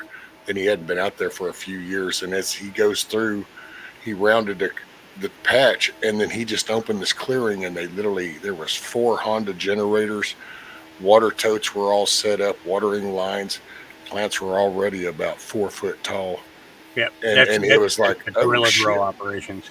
Yeah, and but it happens throughout here, and that's why Texas. It'll be a while before we legalize that, like other states have. Just simply, well, all that other stuff that everybody talks about, and that's all true and stuff, but it's also going to be local politics. You're not going to have the mayor of these little towns or these county judges of those border counties going, sure, okay, yeah, we'll go with that, because they've got to have the tools right now that they use. And I know that we always talk about the government, but believe it or not, for some of these little spots where their population of 7,500, it's a concern for them. Yeah, it's money. It's a money thing. They get killed. Yeah, I mean, hell, you literally got people right now that wake up to 9 people on their back porch, and they're like, "Oh shit!" And it's like, right there in the middle of the night.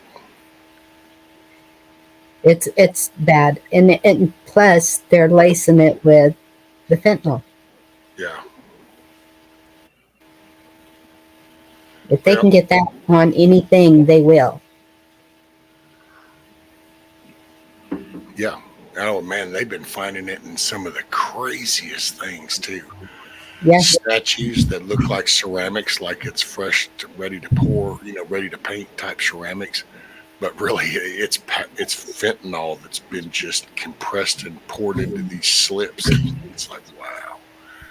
It was owls, is what all I can say is I saw a thing where it was a case of owls, only they weren't owls. It was, and it was crazy about how they had to do that. That whole it's a lab set up vacuum just to touch that shit, to crack the seal on that. And that's I've heard on money already, and of course they're making it attractive for the kids. Where? Hey, shift kicker. Well, and they're I don't like to really. I mean, yeah, it's because nefarious shit, and it's just there's bad shit when it comes to cartel gang type stuff down there. They target the border patrol, they target DPS, they target local law enforcement, and they literally will target their families and shit. So and with that stuff, dude, I mean, can you imagine if your kid went out the front door to go play with the ball that was in the front yard, but, well, you didn't catch it, but last night somebody come by and went squirt, squirt on that ball, and it's coated with a spray with fentanyl, and so your kid goes, picks it up, falls over ODs. All kinds of shit can happen. Mm-hmm. And so you guys see that there was a prison escape there, 16 miles from the border. From El Paso, yes. Yeah, 25 prisoners escaped, and they're all heading to the United States. And one of them was El Chapo's head hunter. Yep. Oh shit! They've been busting squads. There's been ranchers that have had their game cameras pick up squads of 12, 16 people, and they're full camoed out, dude. And they're snake trailing it through the bushes and shit, and you just kind of go, okay, don't know who the hell you are or what you're fixing to be doing, but you apparently are not here for good reasons. No, and you can't really it's not like there's something that you can really do something about unless you got like a group of well organized individuals that are that are gonna stand with you. Being a solo homeowner out in the middle of nowhere and everything, it's you can't really there's not really too much that you can do. You can shoot a couple of them, but in the long run they're going to get you. You know, Yeah.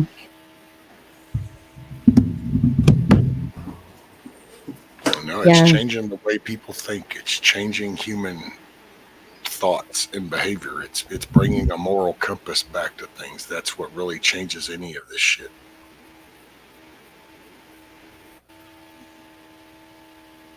Yeah. Sorry. It's definitely making us more aware anytime we go shopping or anything, because they'll just come up to your car and take everything you bought. yeah.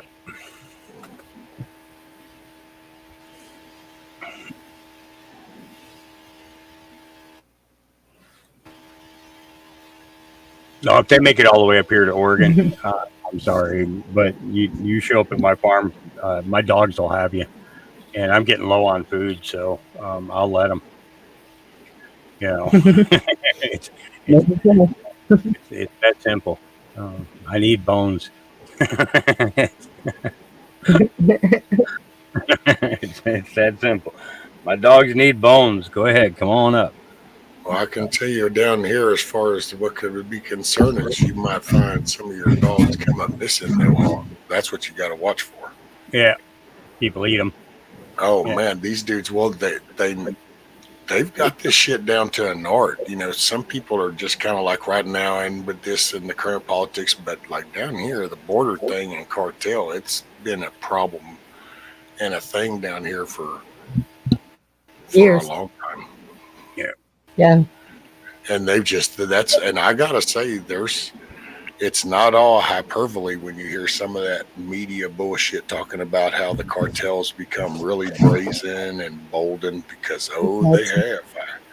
Man, I can remember times when it would be like it was the complete opposite. Actually, they would go crazy ass ways to be undetected, and now they literally don't give a shit. Yeah. They literally will just throw down crossfire and shit and herd 75 people and force them to go rush over there type thing just to occupy it, just to take over and go down 400 yards and cross over and bring whatever that was. Mm-hmm. Yeah, that's what they're doing.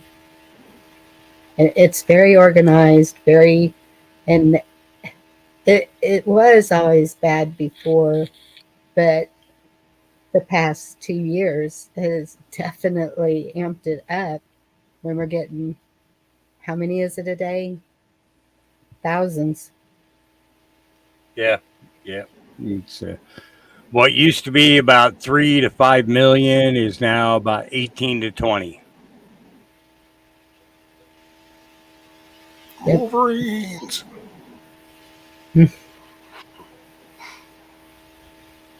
Discernment, I thought you said you weren't seeing anything over there where you are. Yeah.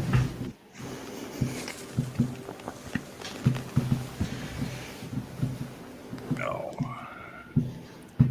Why didn't I do that? I will now. There we go. 43. There's 64 watching. Only 43 thumbs up. Come on. Fix that, people. Thank you, Hawk. Yeah. Oh, okay. That was somewhere else. Yeah, he was going off of our conversation. So See, that's what Bruce was saying earlier, and I didn't know this, that the borders of any state, you know how you have an easement when you're like at my house, it's 10-foot easement in. oh yeah, from the roadway, yeah. And he said the borders, it's 100 miles in. And I said, so where I thought I was 200 miles from the border, it's actually 100. Yeah, That's pretty much. concerning. Well, Yeah. I don't know. As far as in Texas, that 100-mile range is used only in categorization of what's considered a border county. So if the county is within 100 miles of that southern border, then that county would be considered a border county. Yeah, it would be the border town. It's not pretty that much. the Yeah. federal government actually is the easement of that 100 miles. It's just in labeling what's considered a border county Mm. because they get funds and it gets Oh, directive okay. and it's part of the overall bullshit of government. Even on a state level, because it gives those places some little funds and access to funds that other counties wouldn't, because you would be an interior county. So Hmm.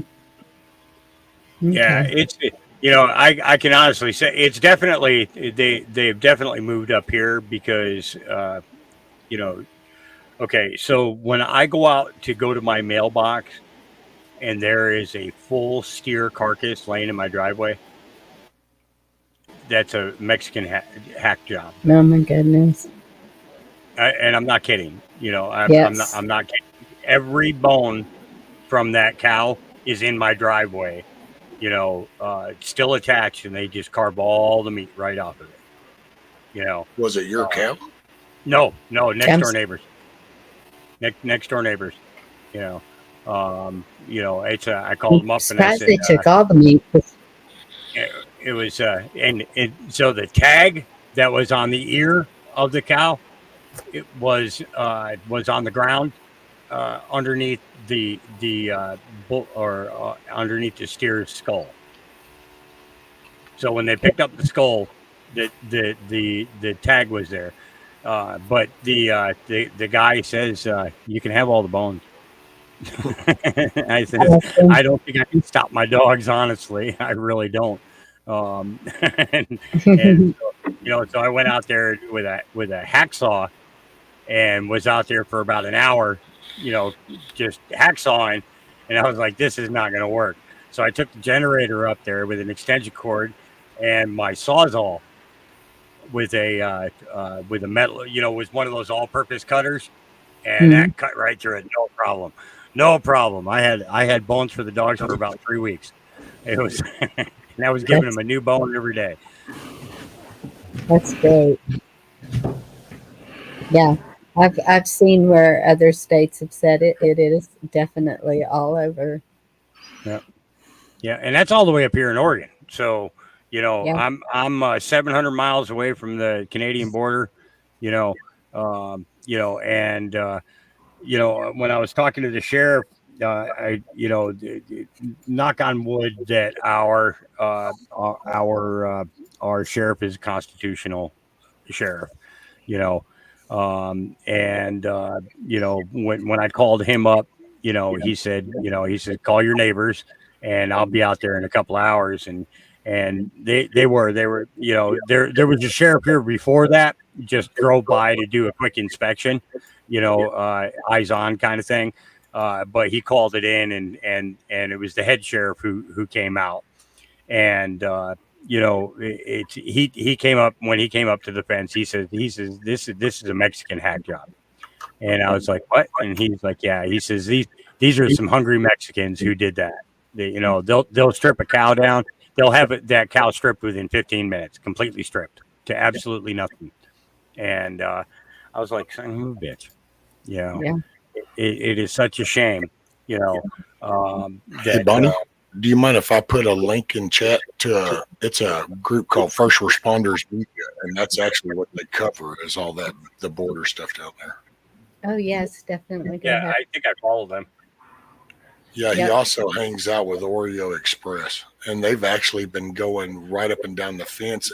They've recorded the National Guard, our Texas guys down there blocking this group and Border Patrol literally coming in and telling the people to go down 100 more yards, and they went down there and they recorded them opening the gate for them to come in, and they record them loading them on the buses and shit. It's go look at that and you'll see some shit. That's because most of the Border Patrol is pocketing from the cartels. Oh well, and they're being paid. They're some in the beginning was probably legitimately like, wait a minute, what the hell? But I think personally, I could be wrong. So hey, but I think at this point in the game, the good ones have been weeded out. The ones that are there, they totally know what's up. They're on board. They like their little bonus checks. They like their little, sides. It's all good. I just saw an article that Potato is finally going to go to the border, but he's got some kind of a meeting in Mexico Monday and Tuesday. Who's that? Potato Head. Oh, really? Yeah. He's So probably I don't know he's that probably he'll planning his actually, escape. yeah, that's what I was going to say. I don't know that he'll actually go to the border. If you're Well, going did he into just come Mexico, back from the Virgin Islands? yes, he did. Yeah, he did. Yep. Where there was the largest child trafficking case going on. Yeah, That kind of sounded kind of like the Burisma thing. I wonder how many millions that was to get that off the table. the prosecutor for this case was let go, and the case was dropped, and it was the largest child trafficking Yeah. case anywhere in the world. And we've got some pretty big ones coming up in the United States, so with all the arrests that they've been making. Mhm. This is we didn't hear about it through the 70s. We didn't hear about it through the 80s. We didn't hear about it through the 90s. We didn't even hear about it in the early 2000s. It took until 2020, or well, actually 2016, for people to really learn the extent of child trafficking worldwide. And it's like those of us who are awake to it, that talk about it, other people are still, I don't believe that. I can't believe that. And it's like you show them article after article after article. These are from reputable, news magazines that are reporting, on this stuff, and you just you don't want to see it. You don't want to believe that something like that is really happening. But guess what? It is. And if we're not talking about it, and if we're not getting other people to talk about it, then basically we're complicit.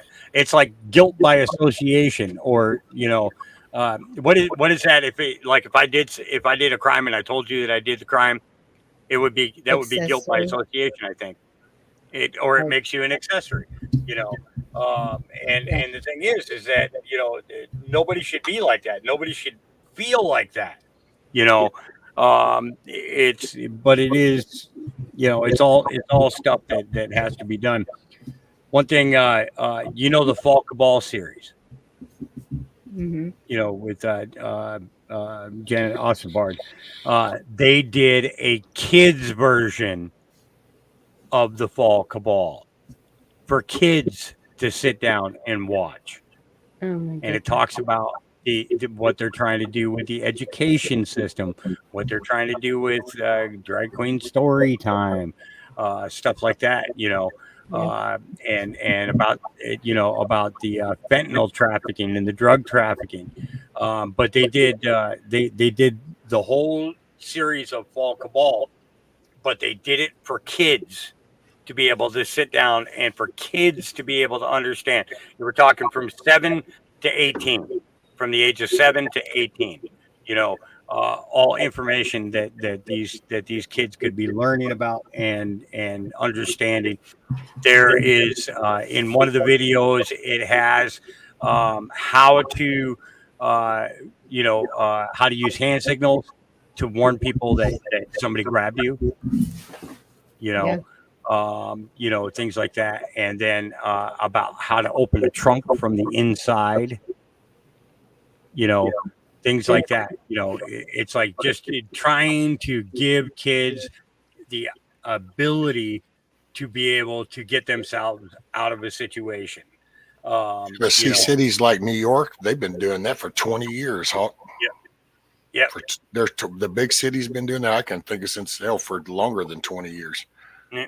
And I know when we raised our kids, we used to tell, oh, no, but it was like, yeah, we addressed everything just out in the open. There was no touchy, no asking stuff. People, you don't walk off. Yeah. Our kids were raised that way. And it wasn't in a paranoid way. It was just called, hey, no, it's not allowed. And so. Danger. Yeah. But you think about that though, and then that's where I kind of kick in. That's why I just don't participate much, because to me the problem is going to be in the people. So if we don't start changing the message and get a moral compass and responsibility and self-accountability back into the picture, then it's not really ever going to change, because to people that would enforce or judge that or any of that the ones that act it out, the ones that participate in it, the ones that cover it up, all that comes from a moral compass and lack of. So until you can put something better into the labor pool, you're always going to get that feed of people. Come on. It's the same thing with the politicians and shit. It's a lot of times the abuse that is people so stranger danger wouldn't always because it's you gotta move, neighbors or relatives or church people, school people. Turn around, go the other way. Come on.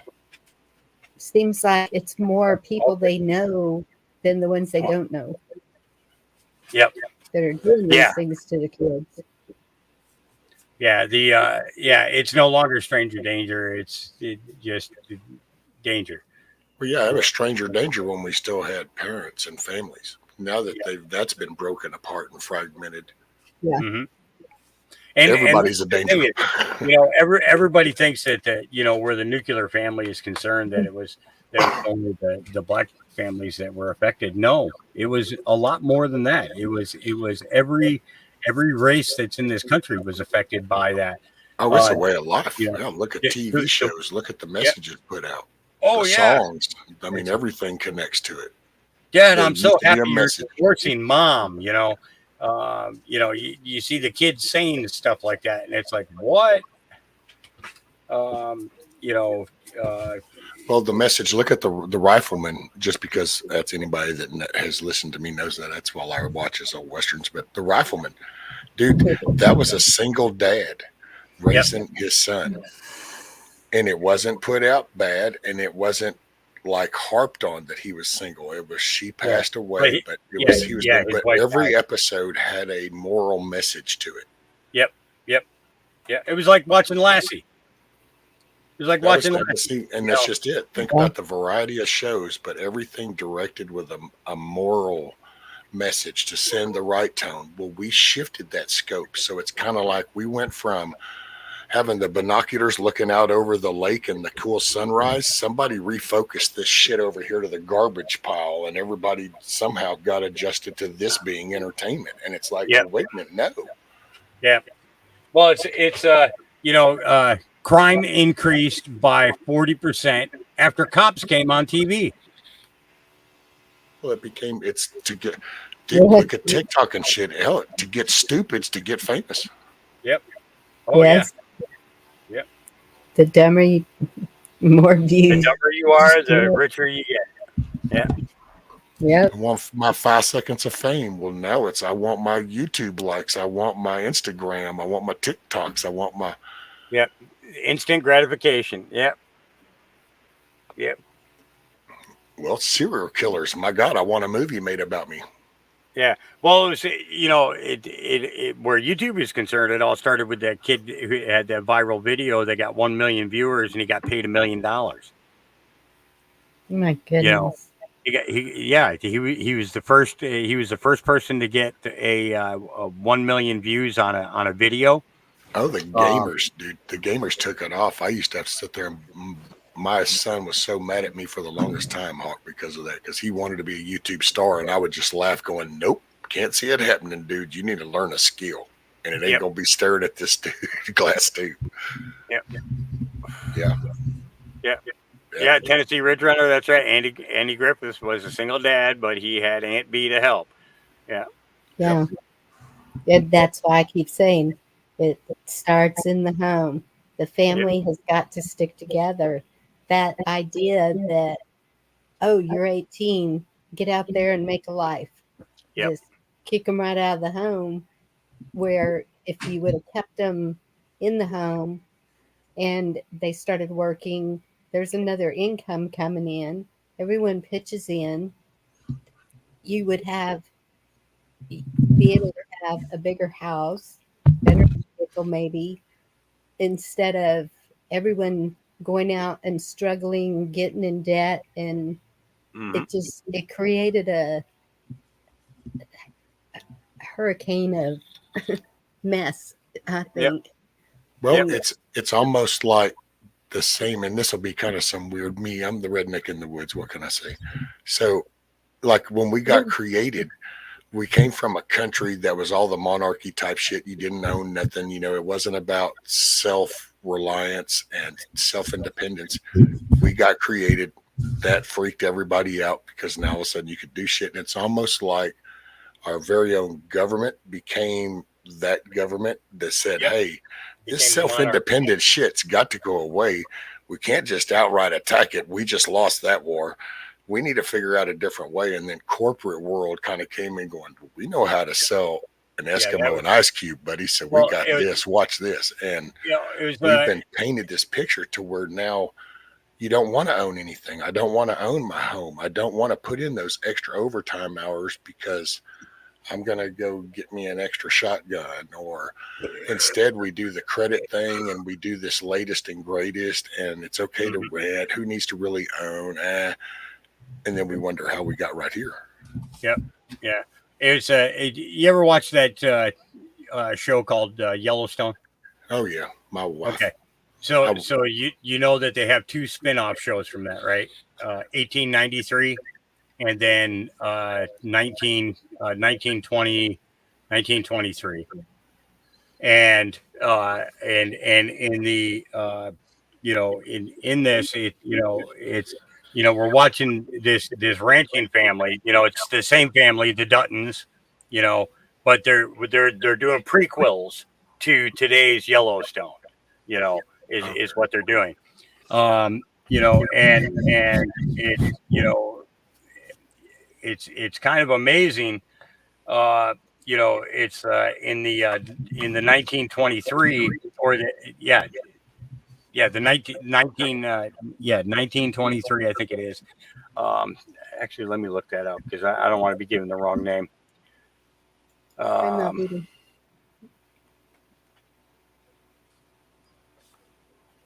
yeah, 1923 it is. It shows the Indian schools. Hmm. You know, that were run by Catholics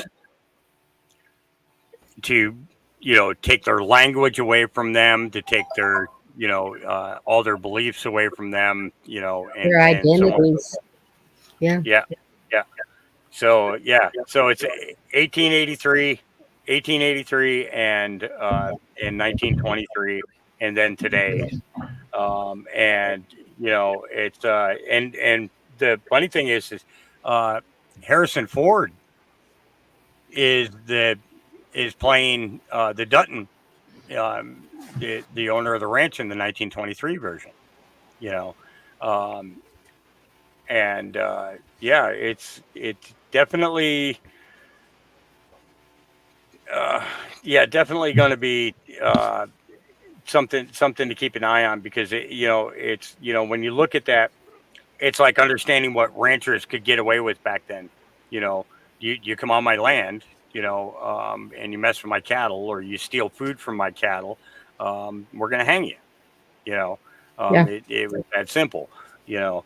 And today it's the government saying to you, well, you need to give some of that land to somebody else so that they can, so that they can feed their sheep or they can feed their goats or they can shit. There's a lady up the road here. She makes her money taking her goats around to everybody's property and letting them eat all the blackberry bushes and all the vegetation that people want to get rid of. They devour it. They take it right down to nothing. Mm-hmm. And she gets some pocket money to take home with her. She's a little old lady. She's on Social Security. So it's Yeah. all cash exchange. And she come by the other day. She was up at my gate, and the dogs were going crazy because she had a couple of the goats on leash, and was heading up the road. But she stopped to see if I wanted her to start clearing out all my blackberry bushes. I probably have enough blackberry bushes out here to feed them goats for about a year. Yeah. No kidding. That No, lawnmower. 30 acres, 30 acres of blackberry bushes that are like all over the place, you know. But Yeah. I will tell you this, they are some kick-ass blackberries. With the ground that I have, these are some really, really, you know, Well, it, you ought to harvest those and sell them. So then that would bring you a source of income because you could actually use that. people come and they pay $10 and they go and they pick their own. Well, that's good. They take a bucket this big and they take it out there and they go pick their own. So it's a 2.5. I think it's not a 5 gallon bucket. It's half of that. So it's a two to 2.5 gallon bucket that I give them. And they just go out there and they give me $10 and they go out there and they fill up that basket. You know, there's a couple of them that will get like 5 or 6 buckets. They're going to make pies. You know, Mm-hmm. uh, Oh yeah, yeah. So it's, um, Oh yeah, they down here that would go quick. Hell, if I take a did couple of that, dogs with them so that yeah, if anything crept up on them, they'd know.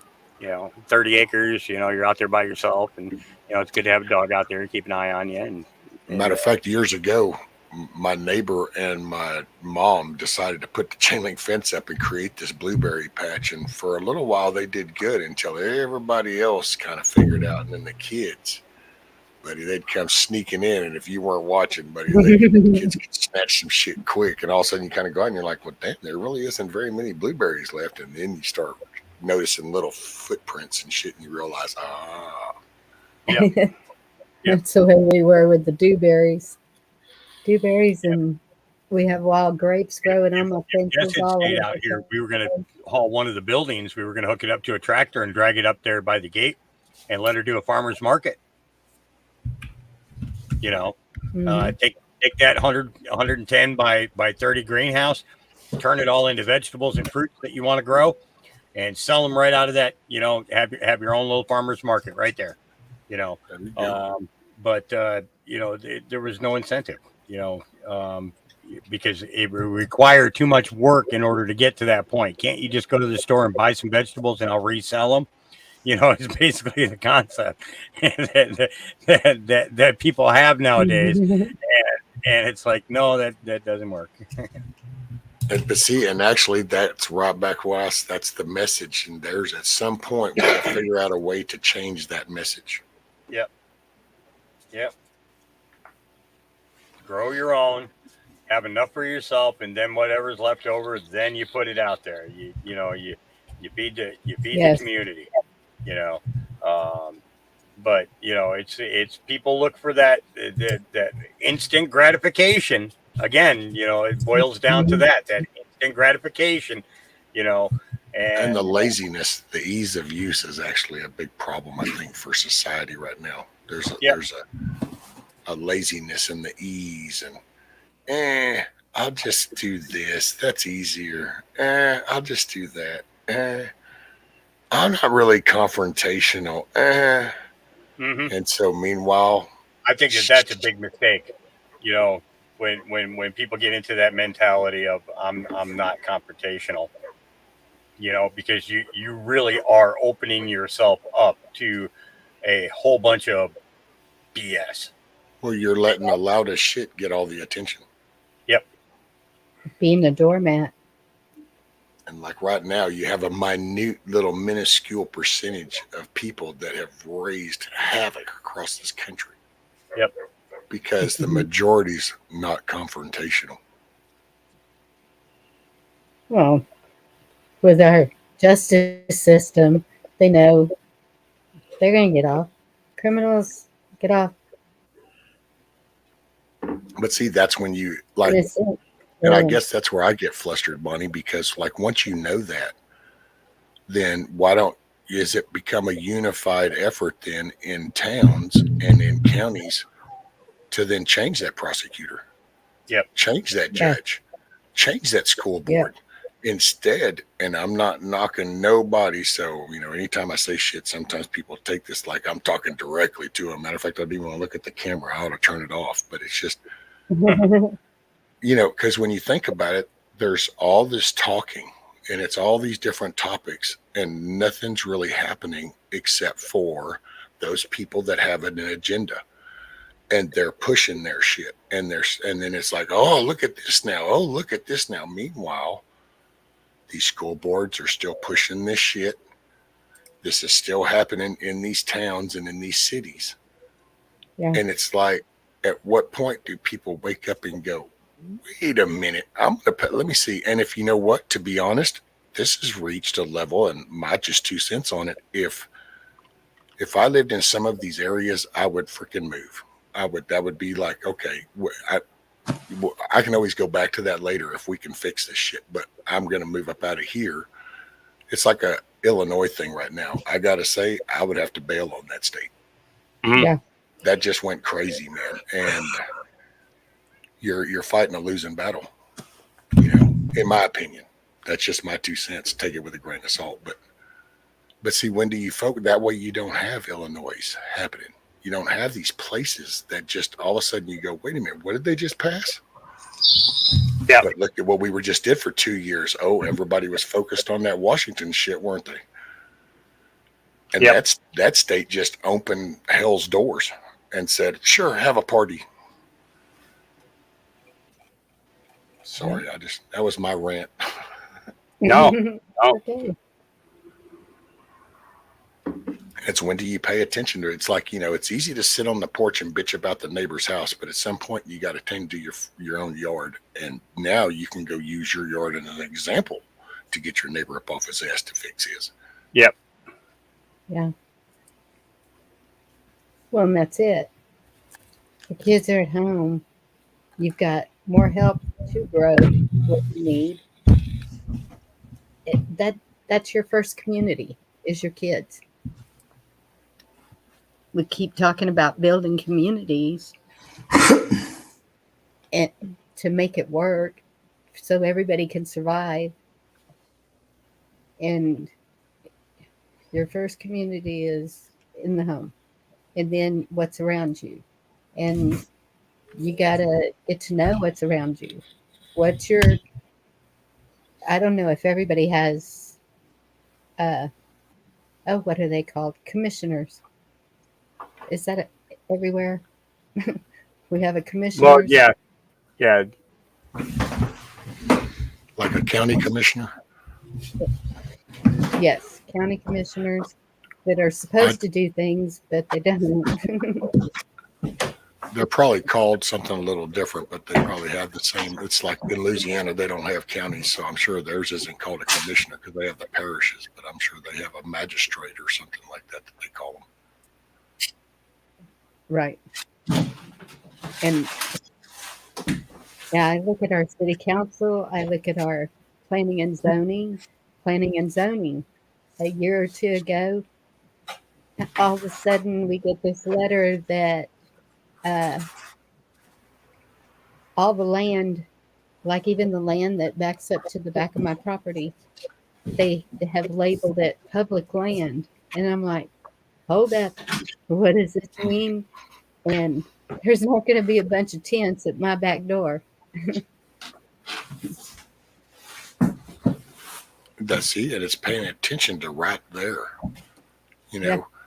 and it's because then what you said too, that's the message.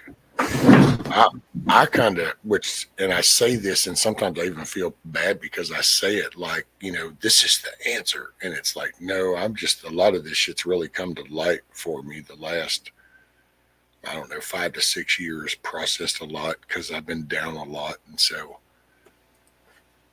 the minute that child is born and you're handed that baby, and it's like all the little faces we make at them, and they can't even focus. They don't see things clearly. So from that moment on, they're hearing tones and they're seeing colors and they're hearing sounds. And you take that and you think, man, I've seen some houses where there ain't nothing but a bunch of screaming and shit. Mm-hmm. And so then you think, okay, so this baby is sitting there in a carrier, and for the first few months is probably just getting the attention. When it makes a loud enough noise, it finally gets acknowledged. Yep. Well, this is the mentality, and so it's polluted the thought process right out the gate.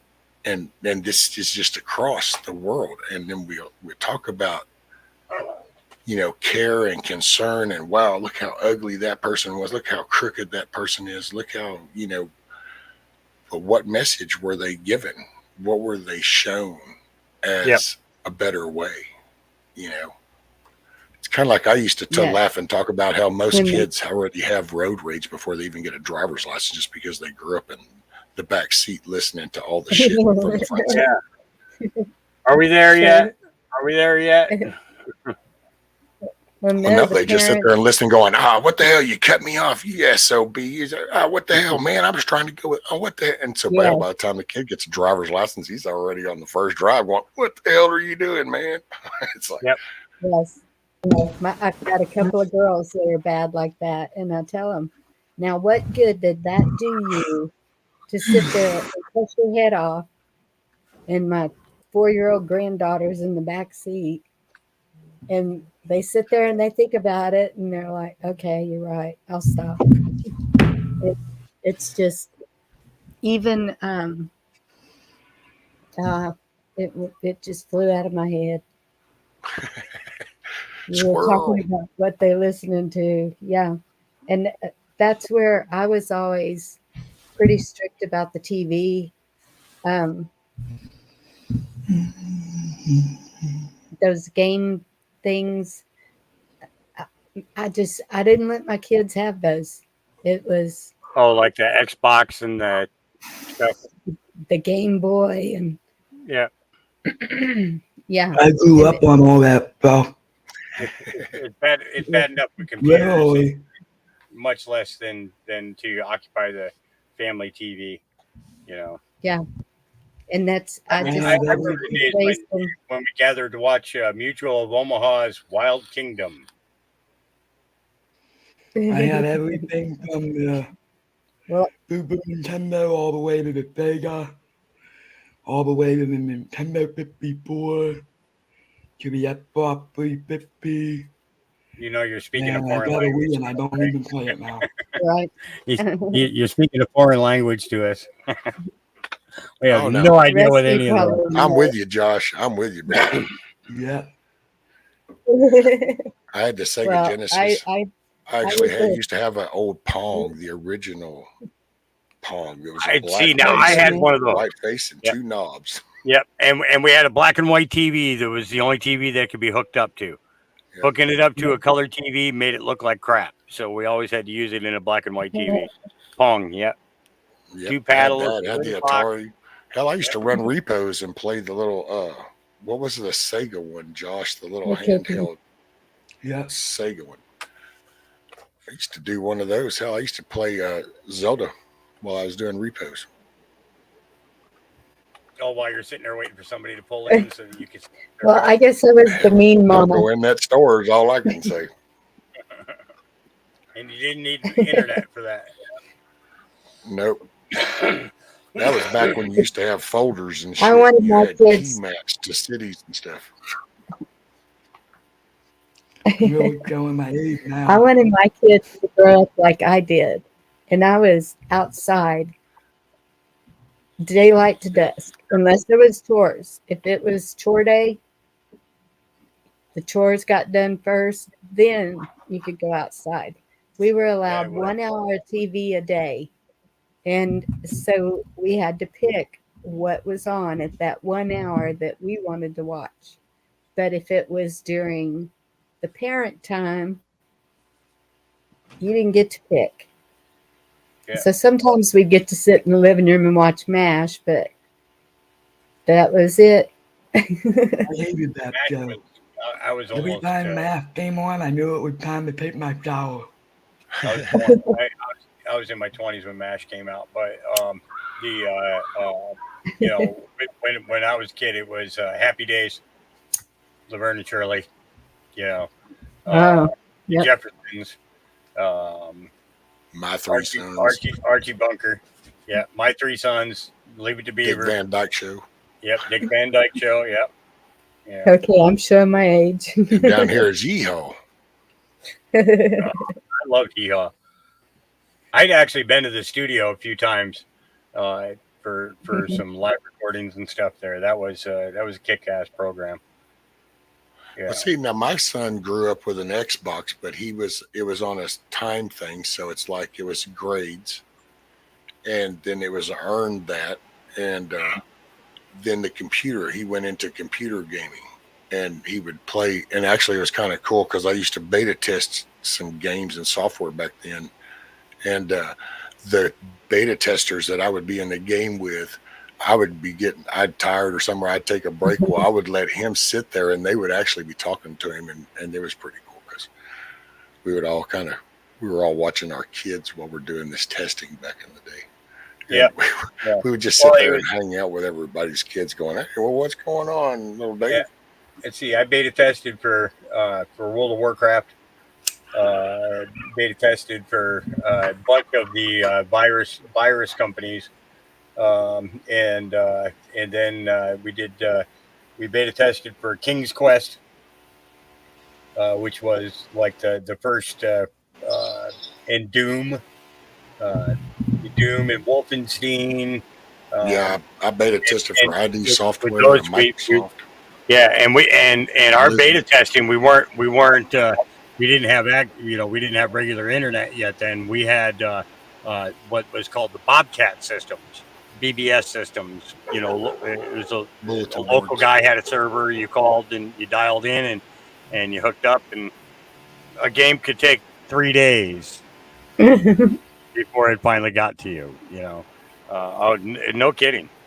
Oh, that's hell. When the first copy of World of Warcraft, actually, the first alpha version of that was actually in a box. Yep. And it was 8 discs. And I actually probably in a box still around here somewhere. Yeah, I know. I still have mine. I still have it. You know, I played up until about 3 years ago. I used to enjoy it. I used to have a blast, but it was just kids grew, and as the kids grew, and then I stayed focused, and I think that's what made all the difference. I gave up all that and started to just focus on that, and I fought that battle until they were grown. I made some pretty cool friends. Hell, I used to be friends with he was an IT guy for the Canadian ministry, actually, over out of Vancouver on the western side. And it was pretty cool. That was my Linux buddy. Shit, we used to spend hours. I used to have a long distance bill. That's back when you'd have them long distance bills. It's like, oh shit, let me sign up for the long distance company. Hey, Chuck. Yeah. No. Not gonna fight over something. Over something goes away. All gone. Come up, Chuck. Yeah, come That on almost- up and that join almost- the vibe. That almost sounded funny. Come up, Chuck. I know. I'm always saying, "What, Chuck?" Well, I'm gonna go ahead and boogie. I'm gonna go make me some hot cocoa, and I'm going to watch the Chosen from Sunday night. because season 3 is out. It's up on YouTube, and I will Oh, cool. catch you guys later. Be good. Well, I appreciate you coming up, Doc, and Absolutely. Yeah, it was good to hearing your see you. points of view. Yeah, well, I've been away from the internet for about a week now because when you guys got that storm down south, we had Mhm. anywhere between 4 to 18 inches of ice across the whole farm. Oh And my goodness. when that melted, the rain came in as it was melting, so we had flooding at the same time. So we just got internet back after 7 or 8 days, something like that. So Wow. yeah, Yeah, now we ours get to has been going off and on for some reason. yeah And yeah it's yeah I have CenturyLink, so our lines are in the ground. But the mm, stations that the hubs, I guess you call it for each city, they get hit with lightning regularly, and are nothing but a big pain in the wazoo. yep. I'm glad I I wish we had something like Comcast or Cox or whatever out here. But no, he's doing good. He's underneath the desk there, Devil Dog. We Yeah, have but we you don't have have Verizon out there? we have 16 now that are permanent here. So yeah, Oh, yeah. is The he family talking is growing. about Gabriel? Did you? Yeah. Hey, Hawk, did you catch Josh? He said, "Do you have Verizon there?" Uh, phone wise, yes, but internet wise, no. See, and I No. think mine is, didn't Verizon buy Frontier? Or no, Frontier bought Verizon. Because I have Yeah. Frontier. See, now there is a Frontier, but I'd have to be 5 miles in either direction. Now the people across the road from me, they have broadband. Yes. Everybody that's on this side of the highway has CenturyLink, has old school DSL DSL. type. Yep, and it's a Oh, pain. wow. Yep, yeah, Mm, but if right across the road they have satellite or have the broadband, speeds 5 times, 10 times what I get. Yep. Now I had Starlink, but then the vegetation grew in on the trees, and I had to have it turned off because I couldn't get a signal.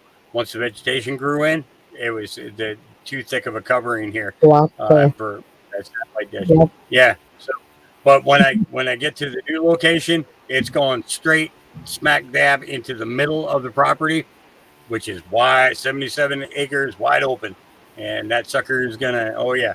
And I was getting 182 megabyte downloads, and my uploads were 142. So Goodness. it was fast. But as soon as the trees grew in, that was it. I was toast. It was, yeah, it was. And when and what's crazy is when you have to go out there with your phone and your uh, with the app that comes with the dish, and it basically has you do a picture of the sky, all the way around the dish. And then you hit a button, and then the dish moves on its own and locks in on a satellite. Well, the thing is every time I went out there and I did that, it always went to the same in the same direction. It never, changed directions, even though we had his string of satellites that go across the sky. It's like there's like 12 of them in a row that are traveling. Um, Mhm. I could never get a lock on those. Never ever could I get a lock on those. So it's almost like I wonder if those are government ones coming over and scanning everybody and stuff. No. All right, I'm gonna get out of here. You guys be good. Good seeing everybody. Later, Hawk. Good to see you, Hawk. Thank By the you. way, everybody in chat, Good don't to forget to go up to the top and go to live chat instead of top chat, so that way you're current in the conversation. Yep. And click the like button too. Bye. God And bless later. you, Hawk. So is Chuck coming up, or did he went off to watch TV? I don't know what he's doing. Huh. Old Mr. Tom ought to come up. I Ain't seen haven't told. Tom in forever. I know. I think he got scared of me. Yeah, Think that'll do it. Is that what it was? How can anybody be scared of Bonnie? Bonnie said, "Err." No. He came up one night. I think you were on that night, weren't you? When I Tom believe came up so. that Yes, one ma'am. time. And that's it. Bushcraft was in here the other night, and I was all, D, you got connections with Bushcraft? Get him up here. He didn't come up. Bear, Jeff Bear, he'll come through. Say hello.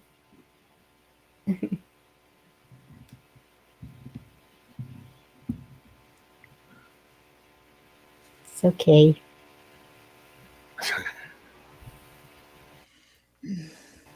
Hey, does my mic sound okay, or is it too loud? Or Oh, it sounds great.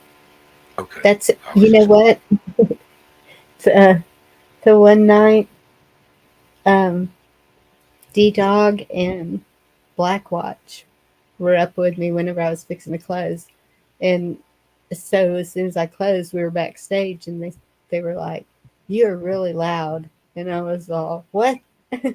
And I had turned up the volume because everyone kept saying they couldn't hear me, and I guess it just stayed there. And so I readjusted it.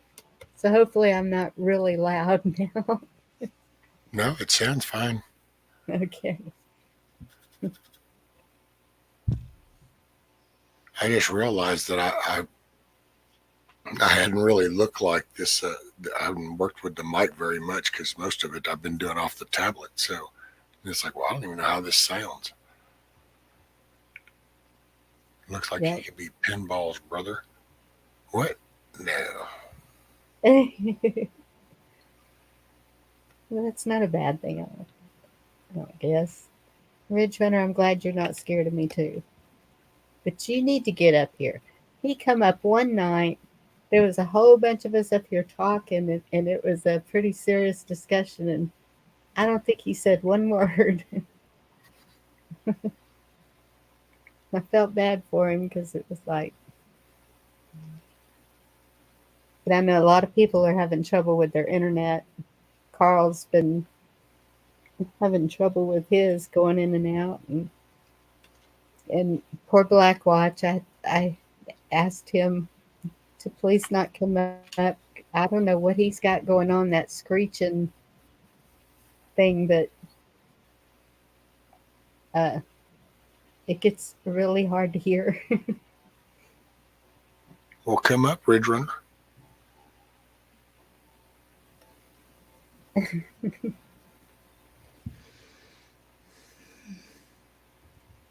Oh, whatever. Kiss off. No, you won't. Plus, I probably might. I might go live before the little barn raising, the auction stuff that I do. Because actually, I have found a solution to my wheels, and so I might go live one morning here in the next day or two, and I'll just talk to everybody while I put the wheels on the dang thing. Oh, cool. Yeah, I've been waiting for the wheels. See how that works out. Yep, I done found, I man, the saw closet rod fits perfect. And I'm like, there you go. So all I need to do is bore some holes in some 2x4s, make some little legs coming down. Bam.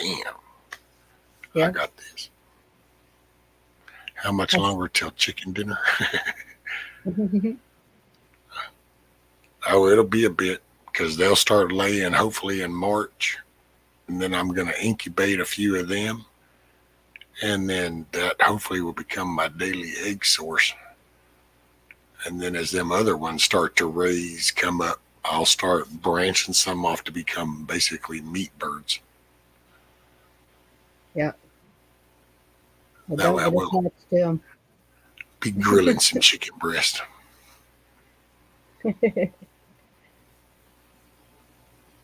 That's what we were talking about the other night. The way out at my mama's, deers, the deer just come up and they're like, "Well, there you go." And I said, "Yeah, well, if they're too tame, they can't be supper. It's got to be the ones that don't come up that are supper, unless it gets really bad." I that yeah, I'm kind of curious to see what happens when those deer that normally come up in the yard during the cold snaps, what they're going to do now with the chickens out there. I wonder if that'll freak them out, or if they're it's going to Hmm. be like, what the hell is that?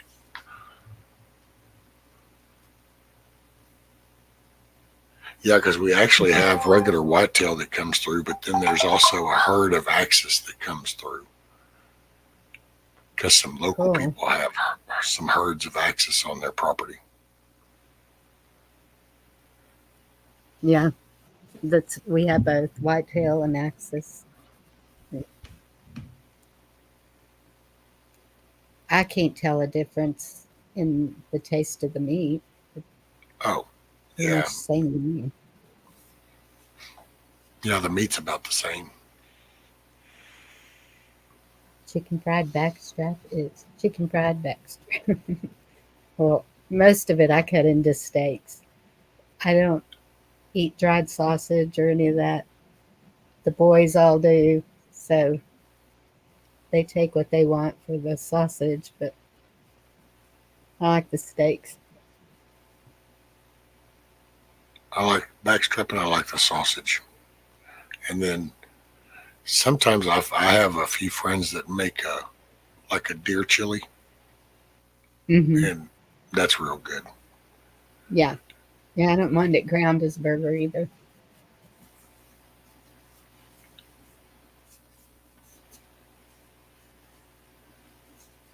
Chuck, Devin, Fox, Bart. What?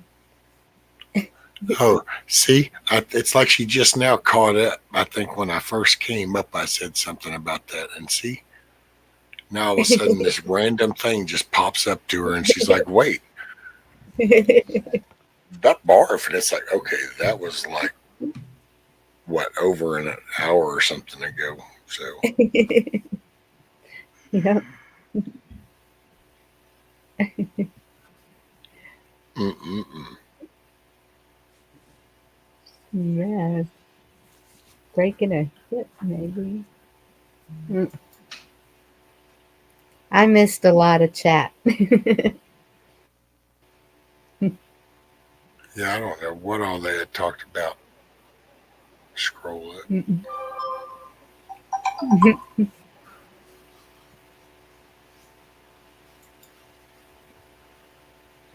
Ridge Runner, I forget you're at work all the time. Oh, Big Chap is live. Is he? I think it's his birthday. Is it tonight? Yeah, he just went live. Well, we need to go celebrate his birthday. He's going to be singing, I think, and that uh Deets the the one you were in the chat with me the other night. We were Oh, all having fun. Deedsville. Yes, Is it? with the karaoke and the games, and that's a really fun place to be. And Big Chap was up there singing, and I was like, "What?" Yeah, let's see. Is But I knew his birthday was coming up, but they never did. I never did see what day it was going to be that they were going to celebrate it.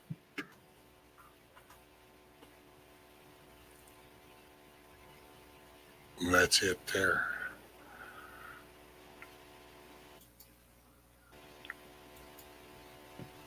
Well, it won't hurt your feelings, or you won't be upset if I step down and go over there. Will you?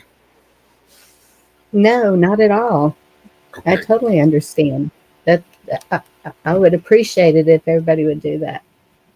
Go All give big chaps some love and happy birthdays. Oh, and now right. You Tom got comes up. it. Well, there you go. I'll leave you in good company then. Well, she said I was scared. That was a challenge. How That y'all was doing? all right. Doing pretty good, Mr. Tom. Fixing to hop over to Big Chaps real quick and wish him a happy birthday. It's Thank good to you. see you, sir. Good to see you too, man. Happy New Year, and hope everything's going good. Yes, sir. Still sunny side up.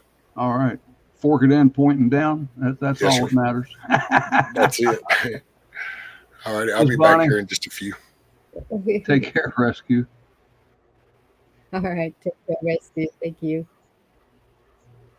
Had you been Doing not okay, well, Tom? Bonnie? You've been gone for a long time, or at least I never saw you for a long time. Pretty much all of December. I uh, I was taken to the hospital December the 9th. Oh They my, said I had pneumonia and the big C, and uh, but I'm all good now. glad to hear I it. didn't take any of their medicine. You wouldn't believe what they prescribed.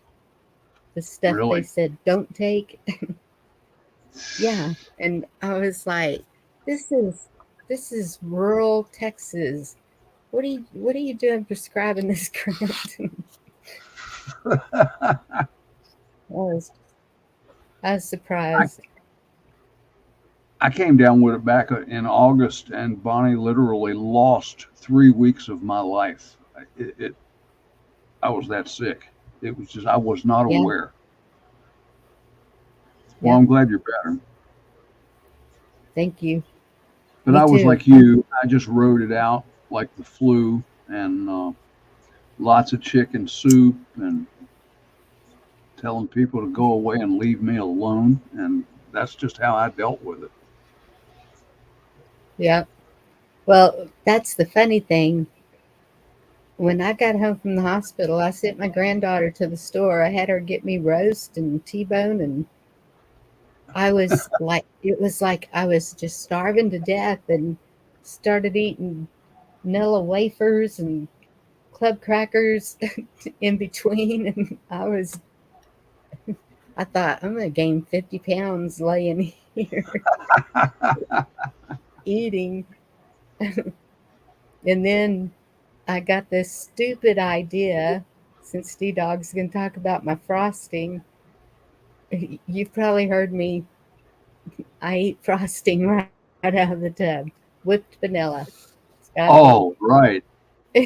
And um, eating those Nilla wafers, I was like, wonder what it would be like with frosting on the Nilla wafers. That was a big Ooh. mistake. Yeah. How about old ginger snaps though? Now that's an idea right there. Yes, I like ginger snaps too. I like to dip ginger snaps in Cool Whip. Yeah. Yeah. So we both like that sugar rush, I guess. Yeah. But well, and I don't it's not like I eat a lot of it. I don't eat a whole tub at a time. It's just a few bites. And so the Nilla wafers that I did with the frosting, it was like just two or three, but it's good.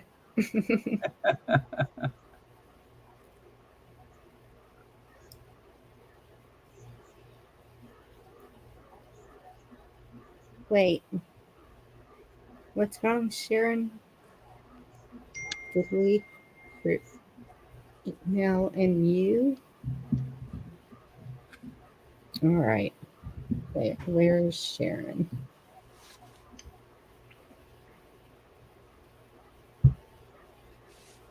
Oh, come on, big chats.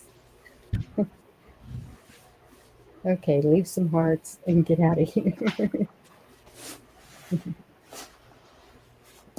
Bonnie, I just wanted to jump in and pay my respects and say good evening to everybody. Well, I appreciate that. Haven't been around much either, but yeah, I hope we can get together more over the year. This coming up year, I hope it'll That'd be be a good great. one for all of us. I do So too. I think we can make it good. yeah, if we try. Josh, good to see Yep. you too, and everybody in chat. You all take good care. Bonnie, thanks for inviting me up. I appreciate it every time. I really do. No problem, Tom. Thank you. You're welcome All right. anytime. See you all soon. Good night. Good Resist. night. Good night. Absolutely.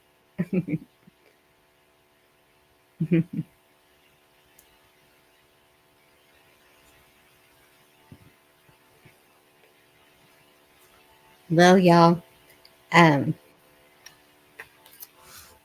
let's go over and celebrate Big Chap's birthday with him. Make it special for him. He's a good Okay, guy. Bonnie. Okay, Bonnie. You have his, did you get his link out of the chat?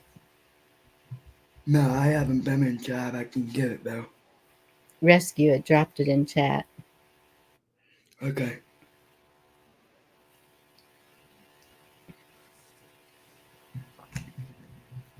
All right. Go share some love. Thank you all for coming in. I appreciate y'all. It's been a good night and chat. It's been a good day. We're going to get all this solved, and boy, I hope what Hammer Time said it comes true. That would be amazing. Yeah, they're singing karaoke. Cool. Thank you. All right. Y'all have a good night. Love you. God bless you. And good night. Good night, Bonnie. Night, Josh. Good to see you. Yep.